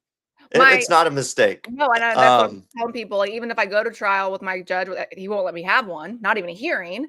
He won't admit it because it would hurt him, right? Yeah, well, I put him on the stand. I was actually able to cross-examine my judge You because I was did? fine. Yeah, I did. And what court? Well, in St. Louis Family Court, in his courtroom. What? Yeah, the Missouri Supreme Court ordered. So yeah, my case is very unique. Missouri Supreme Court has now assigned 2 senior judges to my case, going back to March. And yeah, so I mean, I have made all the noise I can in Missouri, and I know that the Supreme Court's knowledgeable, if not watching. So, but yeah, so we had a hearing, and I was able to put him on the stand That's to awesome. present evidence that he was biased against me and prejudice, or at least there was an appearance of impropriety that he should not be my judge. Determining, since I'm suing him, and this is not new. Oh, he got kicked out. Uh-oh, he'll have to come back. That's craziness. Do you guys hear that? He literally got to cross-examine and question his judge. Sorry, that just blew me away. Oh, man. Okay, let's get him back. There we go. He'll come back. Here he comes. There you are. Where'd you go? All right, we back? Yeah, we're That back. wasn't me. Well, it might have. You're the first one that got kicked out like that, though. So maybe it is you. Yeah, could be. Okay, so I was just blown away that you got to. He wasn't in his robe, right? He's just in a suit, right? On the stand. Yeah, no, he did because he was on the witness stand. He was in his normal attire. He came from Chambers, but yeah, he came out in his normal business attire. And yeah, I sat on the stand, and they attempted to get going, and I said, "Are you going to swear in the witness?" So yeah, I made him take an oath. And yeah, I cross-examined him pretty vigorously there for a We'll while. get in there and watch that. Yeah, no, it's well, yeah, I'm will be curious if I haven't ordered the transcript because there's so much going on in my case. But yeah, I mean he ultimately, the judge that was assigned, only ruled on one of my 2 motions and said that, and he asked the judge, he said, "Are you biased against this guy?" And the Judge Hilton, presiding judge, St. Louis County, he said, "No, I'm not." And then they decided that was enough. And then not only that, Not but the then evidence, explained. but just him saying it. Yeah, which is obviously not the legal standard. Obviously, Right, every judge is exactly, going to it's say I'm not. not biased. Right. But the rest of the story is all of the things: him taking away my kids, him not giving my kids back to me. It was, 6 out of 10 days a month are gone as a quote unquote accident. All of that is just explained away that I should be able, I should be able to live with these mistakes and go forward, and I should get a Get fair over trial. So I already had my trial. And I'm away. There's no final judgment. There's no resolution. So So we're you had a not there trial. yet. You had your trial in family court. Yes, in And June. in June, and it's Mhm. September, and you have no final order. No, because that's kind of where we're at. I've been up to the Court of Appeals. I'm headed to the Supreme Court again here. Actually, that's what I was working on this weekend and this morning. I But just did yeah, my no, Supreme we're. last week. Did you see that? I just filed my Supreme with Kansas Did you? last week. Yeah, no, I saw that on your. I saw that on your page. Yeah, Yeah. it's well, yeah, as you know, it's very difficult to get their ear, if you will, and to get a ruling. But I feel my case is unique. I think they know my case is unique. But yeah, so at trial, I mean, one of my best examples is he berated me on the stand. And he's an alcoholic, and that's the backstory of why I ended The up in judge? rehab. But and he was making fun of me and mocking me because he's an alcoholic, but he never relapsed. But I did relapse, and so therefore somehow I'm lesser than him, which is obviously, well, uh, abhorrent that he would say that as an alcoholic to another alcoholic and to say to anyone. But yeah, it shows obviously bias, and like I said, so. The case, yeah, I'm hoping to get that reviewed and have him replaced before he enters a final judgment. So, I mean, So the what most telling thing, if I could throw this out there, I put this. So I put him on the stand, and the first thing he handed me a case when he walked in. This is the judge that's supposed to be neutral, right? And then they handed me the case, and we're here on a motion to disqualify, which is whether or not he's biased, or a motion to recuse, which is whether he appears improper as my judge. He hands us a case, he brings several copies. I look at it and I go, what is this case? What is this supposed to mean? Because I don't have a chance to read 10-page case right now when he's on the stand. He goes, you lose. And I was like, what? I didn't even know how to respond. That was his, and even the judge that issued the ruling, acknowledged that he said that and said that I was outraged, which I was, but it wasn't enough for him to rule in my favor. And what the case was, and this tells you everything about this judge. He brought in a case, it had nothing to do with whether or not should be disqualified. He found a case that he thinks, and he got it wrong, but he thinks the case stands for the proposition that even if he lost that hearing that day, that he was still going to enter a judgment and take my kids from me. And that's what he meant by you lose, right? So it's what I tried to explain is, but that wasn't even the issue before the court. He was just coming in to mess with me and, Yeah. kind of gloat and say, I got you, which by the way, of course, is the case. He it does not apply. So yeah, but You're cutting out again. Ah, that's the second time. He must have bad signal or something. That is weird.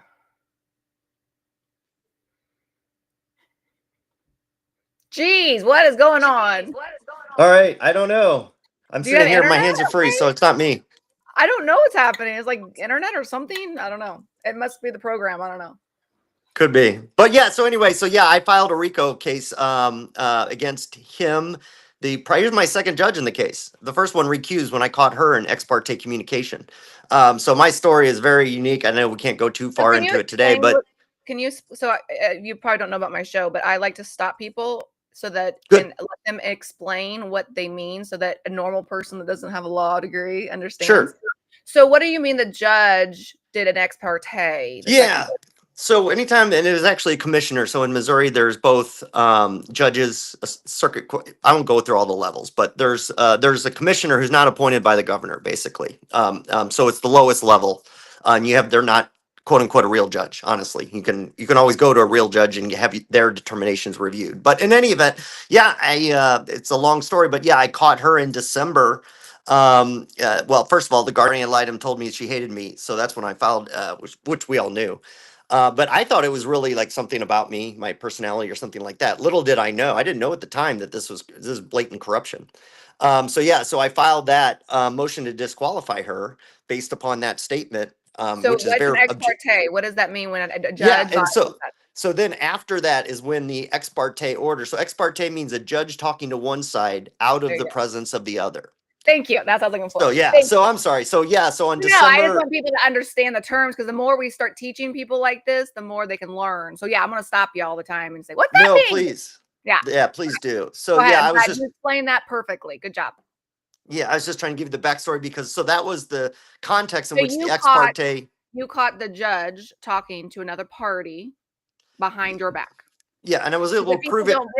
if people don't know, everyone has to be on the email chain to the judge. Everyone needs to be a part so the judge sees both sides. But you got proof. So now go ahead and tell me that. Yeah, so what happened is, so once I moved to disqualify her, the case was basically dead in water until we had a ruling whether or not she was going to stay as the commissioner on the case. And then what she did was a week later, out of nowhere, she enters an order that that only helps the other side and is so detailed that the only way she would have known to enter that order is to get the information from that side. It gave them exactly what they needed, which is an opportunity to reopen discovery, which means serve me paperwork asking for information. And so they sent me that day within 2 hours of this order that no one knew was coming. Within 2 hours, they sent me a discovery request which said, hey, by the way, we forgot to ask you, but do you have any surveillance footage of the witnesses in these cases that you allege and that I've proven were trespassing on your property and in your home? So we don't need to go into all that, but that was that. I mean, so I just wanted to say I'm on my second judge that I've, so yeah, this is the presiding judge. They brought him in. Well, and here's sorry. what people don't. No, you're fine. Here's what people I don't think understand. And I asked for my judge to be recused, but my judge is the president of the family court in Kansas. He's the president of the family court committee. So Right. even if he does recuse, guess what? They're all talking behind their back. I'm going to get another judge that's going to be more biased and more biased, more biased. Well, Have you seen yeah. that? So the way that it works in Missouri, or at least the procedure that I invoked, is I have the same thing. He's the top judge. He's the presiding judge in St. Louis County, Missouri. But by moving to disqualify him or asking him to recuse, the case actually gets transferred to the Missouri Supreme Court. And the Missouri Supreme Court would Oh. therefore select a judge from somewhere else in the state to come in Oh, and that's sit what on I'm my asking. case. That's what I'm asking the Supreme Court to do here because we don't have that. It would just go to a higher judge within our district. Yeah, A you should higher. take a look at that. I'm pretty sure there's a procedure for you to do the same thing. I have But looked at it. I've read that statutes over and over again. And I argued with, told the judge when I've asked him to recuse himself when he didn't have a robe on and he just a coffee. You know, of course, it's not in a hearing. It's a non-formal hearing, so that nothing's recorded. But he said, if I leave, you're just going to go up to this other judge. I said, I know. That's why there's no point in you recusing yourself. But I asked, and I have evidence now. So we're going to Supreme Court, and I'm asking to take it out of my district because they're all biased. That's crazy that Missouri automatically does that. That's so it cool. does not automatically, but there is a Oh, procedure where that is because that's why I encourage you to look again or have there you go again. Mother trucker. Mother, why does he keep having this happen?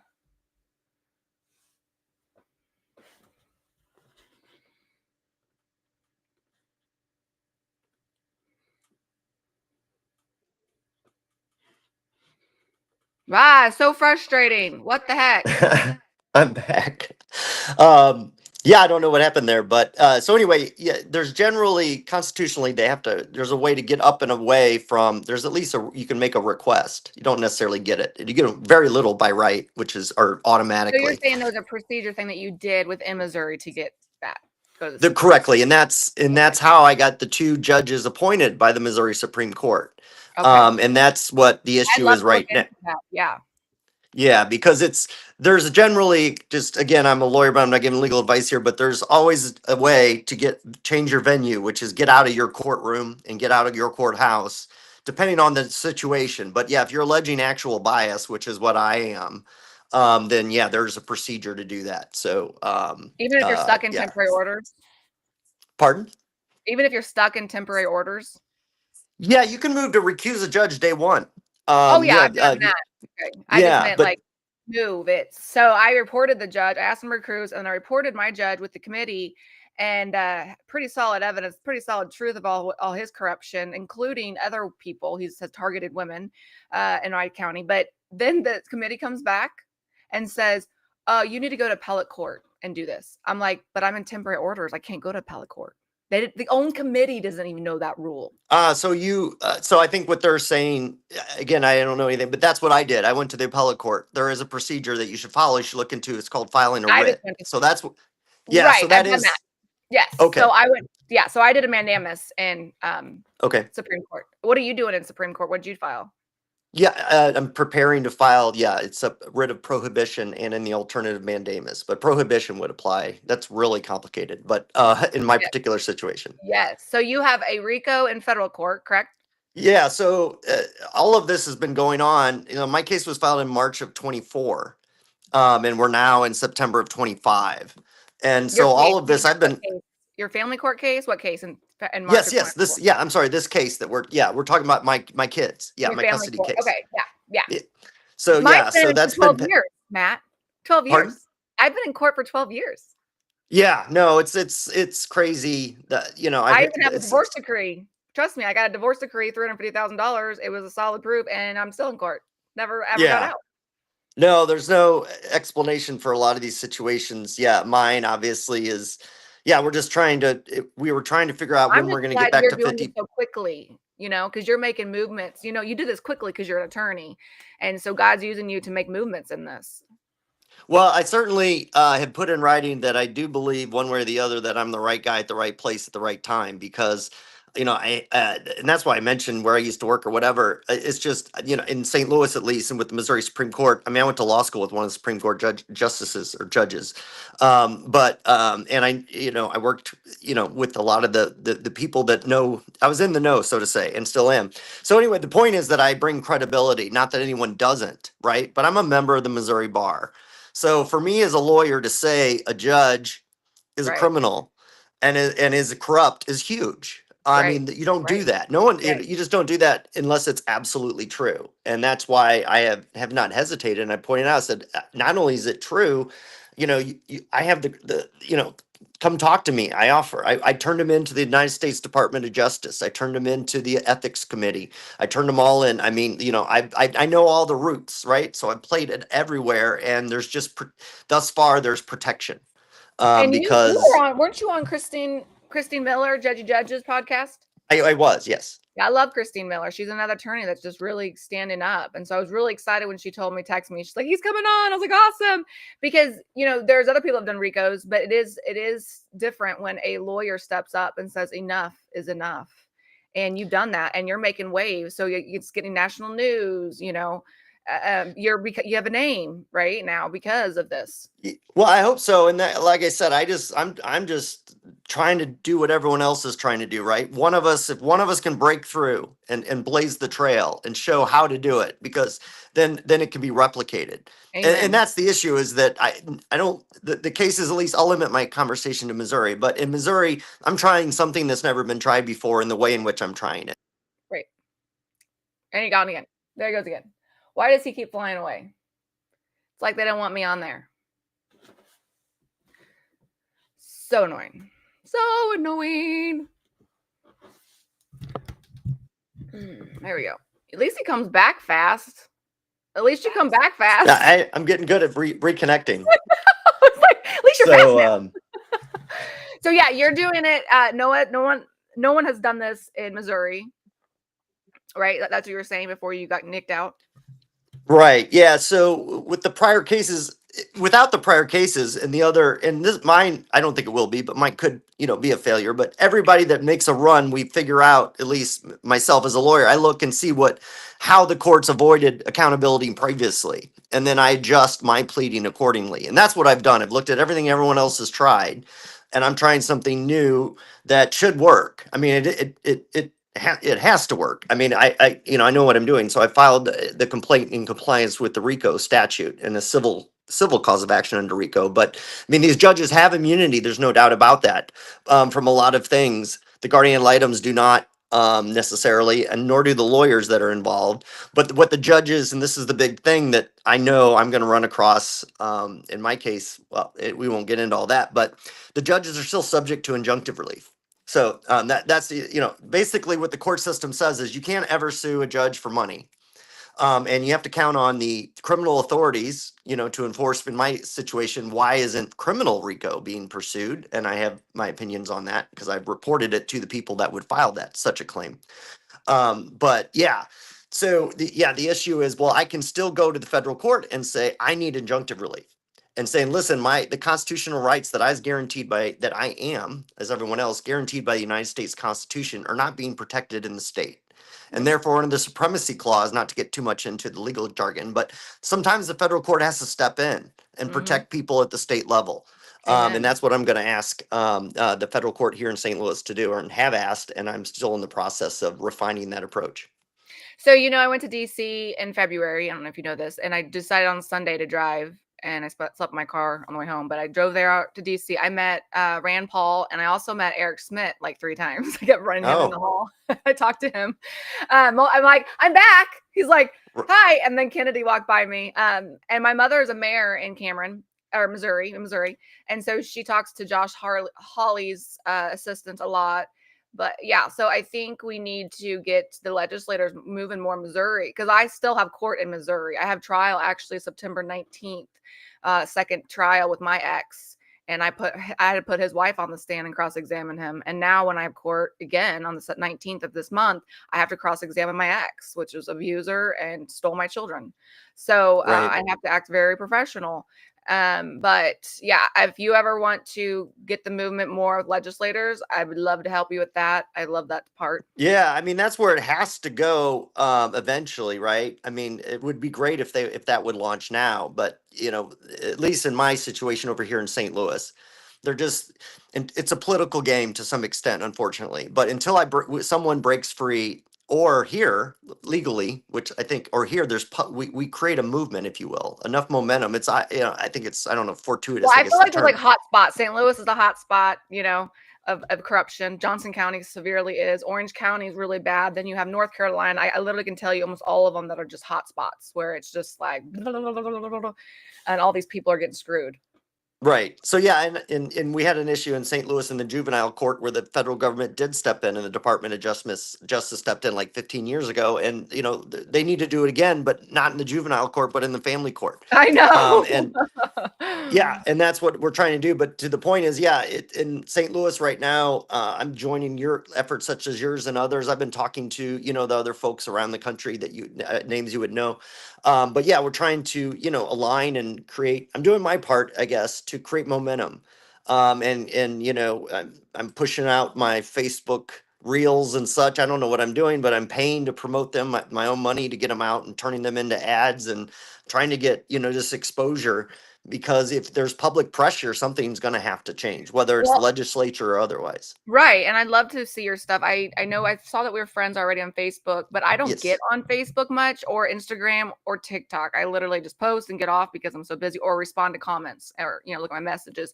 Please tag me. I would love to, I want every one of us that are doing this fight to get big. We all need to be big. We all need to spread awareness. Oh, you're about to be gone. Yep. There he went. There he went. Bye-bye. Like timed or something. So weird. It's like timed. It's so weird. But tag me because I love to help anyone grow. I've gone all organically, so all my followers are having, are realizing this. So it's all natural, organic. But I'd love to blow you up more. I don't know if you've read the bill. Have you read the Family Accountability Act bill? The federal one? Yes. No, I have not dug into it, but I am very familiar with that effort for sure. Okay. Well, I put a little bit of like the topics on my website if you want to go look at there for people that don't really understand the law, because I have the bill.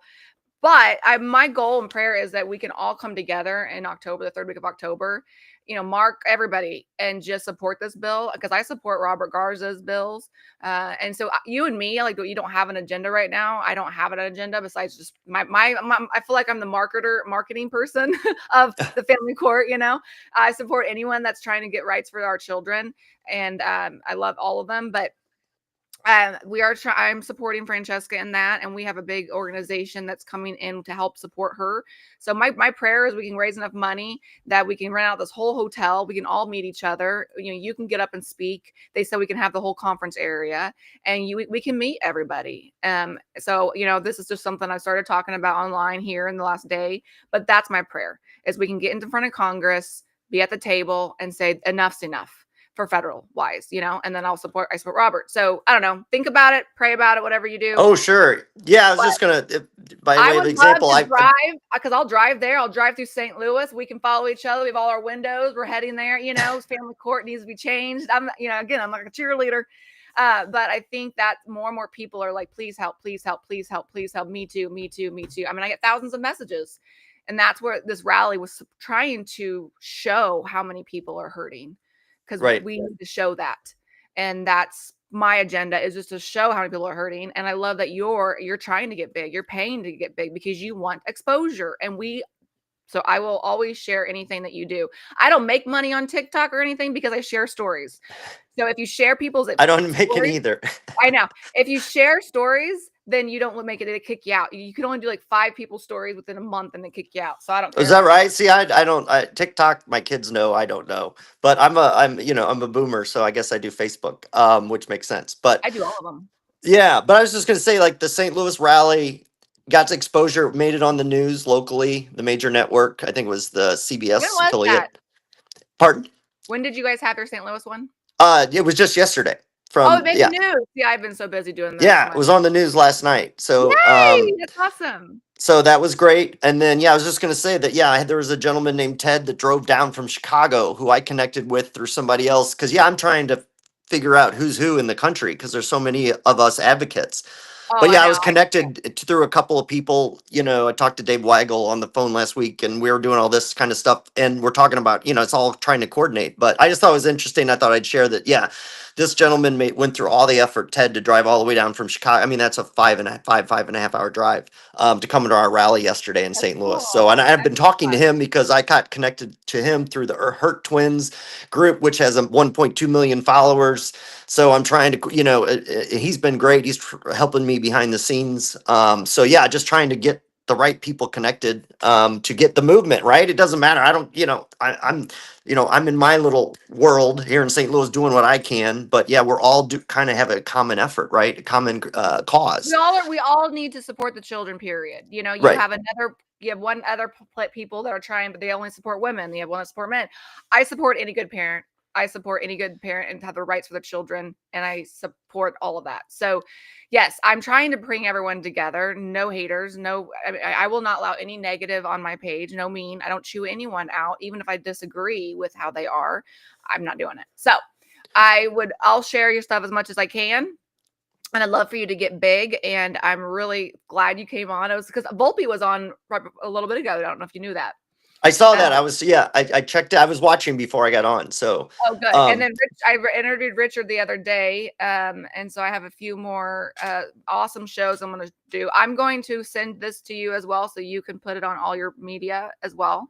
So I just did that with someone, Sarah, before. So anyone that's tried it publicly, please take it. Do whatever you want with it. That's why I have you sign things. It's yours, it's yours, mine's mine. And I want you to know I agree with you sharing it too. So I'm going to go sign it right now. But thank you so much. Oh, you're about to get kicked out. Watch. Where's he go? He's frozen. Is he going to go? Is he going to go? Yep. Oh, did he go? He's there. Oh, now we have two of you. We got two of you now. Look, you got a frozen. We got a frozen. Then I guess one should go. I'll turn it off. Well, I still see two, but all right. Well, yeah. Anyway, so. No, sorry, we broke off there. It seems like we always get disconnected at a good time or an important time of our conversation. But I was just going to follow up on your comment and say that in my experience, while I'm a dad, I actually am running across more mothers that are in the similar situation because, organized crime doesn't care what your gender is, doesn't care if it's mother versus father. So my situation here in St. Louis, it's all about money. They're just pilfering money from parents. And I know they're doing it and I know how they're doing it. And that's why I filed the RICO lawsuit. This is organized crime. That's exactly what this is. It's been going on long enough that it applies to the RICO statute, same pattern practices. I know the players. I've got an email. The evidence is compelling. But anyway, I was just going to say that it's not fathers versus mothers. It's not Republicans versus Democrats. I'm sorry. No, it's married people now. Like they're going after anyone with a child that loves. They're going after protective parents because guess why? They will pay more. They'll pay more and more money. So you're right.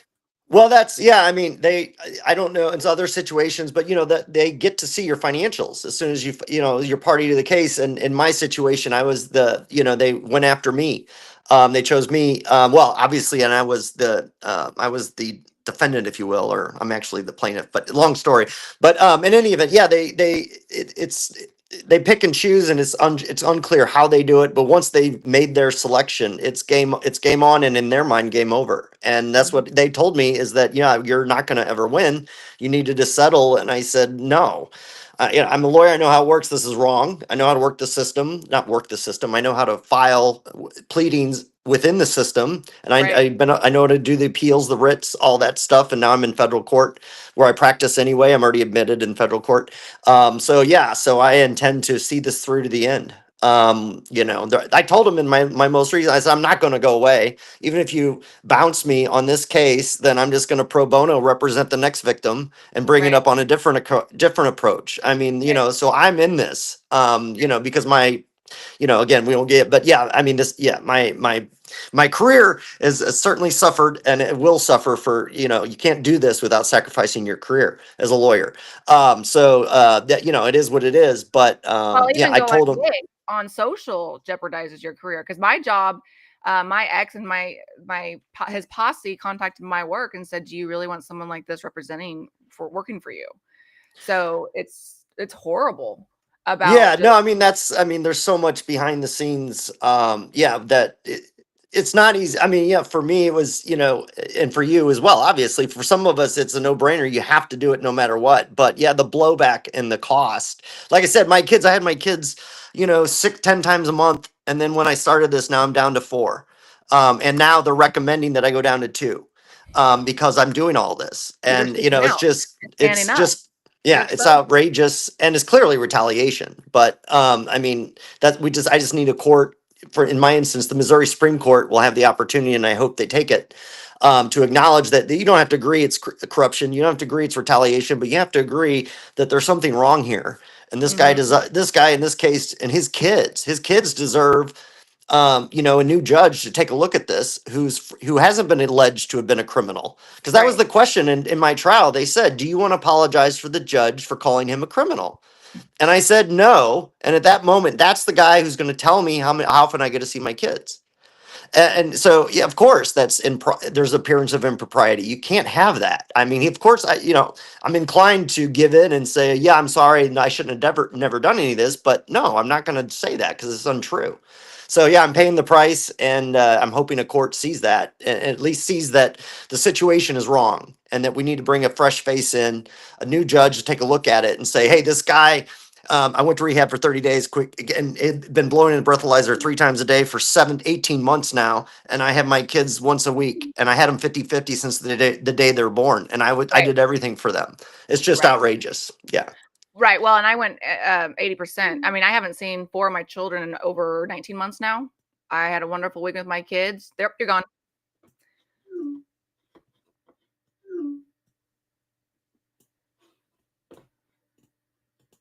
Well, I don't like that it's doing that. I don't need to hear all this. Oh, I'm tired. All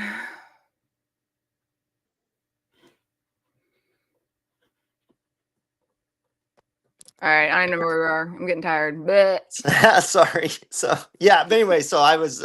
Yeah. I'm sorry. I think you were speaking.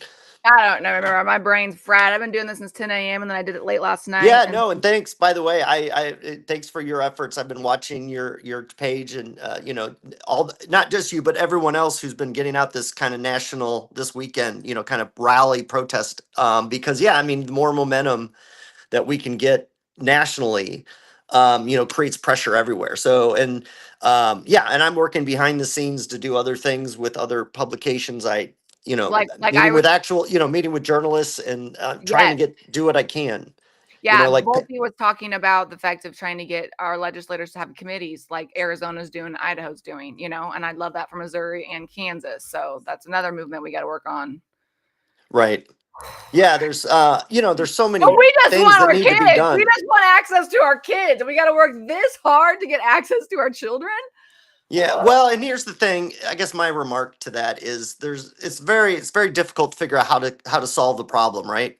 What I'm trying to do is just get acknowledgement that there is a problem, and beyond the parents and the victims, right?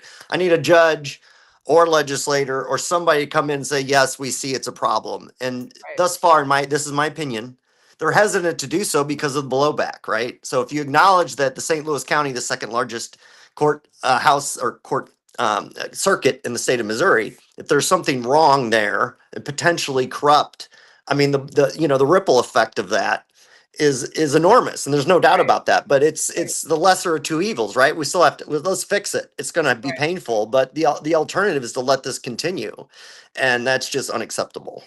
Right. I agree 100%. Well, thank you so much for coming on. I will be putting ours on my YouTube. Great. Your show. So if you're on YouTube, I'll tag you. I'm not. I'm still. I guess I need to get on YouTube. I'm trying to Get figure on all this YouTube. out. I know. Trust me, I know. So I didn't start my platforms until a year ago, last April. That's when I started everything. But I was lucky because that's what I did for a job. I help businesses grow so that's my job. I was a photographer. So yeah, get your kids to help if you can, or anyone that you know. But yeah, go ahead and get yourself on YouTube so I can start tagging you. And I will tell you what, when I signed up for all of the platforms, get on X too. X is right now live as well. It's streaming live on X.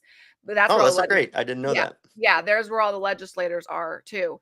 But once you post on Facebook, it goes automatically to your Instagram, or Instagram goes to Facebook. And so I didn't even look at Instagram because I didn't have time. And 4 months later, after starting both of them, I go to Instagram and one video has 4.4 million. And I'm like, Wow. whoa. Yeah. Well, and it's because someone said, that's Megan Miller from Tennessee. She has all these DUIs. And I I'm heard like, that in your prior, yeah. So earlier make in your sure stream. you can do that. And then there's also a program that you can make it to where they just go on every one of them. Like you Right. post it once and it just goes. So I'm 4 weeks in. I just kind of started this publicly. I mean, I was posting it to my feed, but I didn't really make an effort until a month ago when I filed the RICO case, because I know, and I'm knew it was excited for strategic. you. I wanted Yeah, that to and you're gonna, go. I know, and you're gonna grow and you're gonna get bigger. And I hope and pray you do, because we all need to be big that are fighting this battle, because we're fighting for all children right now. Absolutely. Yeah. And yeah. So, and I appreciate you having me on to help you. I'll push you out if you can put you, and then Yeah, we I'll all also work push you out. together. Yep. I Yeah. completely. And I love that's Jessica. I love Jessica. I've known her for over a year. I'm so glad she's gotten more online vocal. She was always behind the scenes. I'm really, really proud of her. So yeah, I support all of them. So thank you so much for great. coming All on, right. Matt. You're awesome. Thanks for having me on. And I'll be watching your case. All right. Thanks. I'll be All watching right. yours as well. Yes, All right. please. I love that. All right. Bye. Bye. Okay. I'm tired. Can I get off now, people? Oh.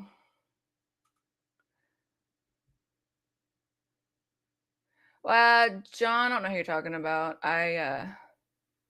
Chicago is bad. Yep. Thanks, Bear. North. I'm exhausted now. I've been on since 10, so 3.5 hours. And then I gotta do this tomorrow again. And then I gotta do it tomorrow night too. I'm exhausted. So I think I'm gonna get off and figure out why Instagram. And I need to focus on other things. I'm about to fall asleep on here. I'm surprised TikTok hasn't asked me. Or did he get a DUI? Oh, I don't know. I knew he said that he relapsed, so he might have made a mistake. But to me, I'm sorry if you make a mistake. That doesn't deserve you not to have access to your kids. So, I mean, I don't have that. I have no record or anything like that. But I don't know if he did or not. So why does he have to blow into a breath? I don't know, John. I don't know. Anyway, I'm done. Talk to y'all later. Bye. I'm exiting out. Next time tomorrow we do Mountain Time and East Coast. East Coast is going to be, or East Coast, sorry, I'm tired. Pacific Coast is going to be fun because we're getting some California people in and all that fun stuff. So it's going to get bigger over there, and they have it bad too. So thank you guys for joining with me today. Thank you for joining with me today. You can tell I'm tired. I'm done. And I'll talk later. Exit.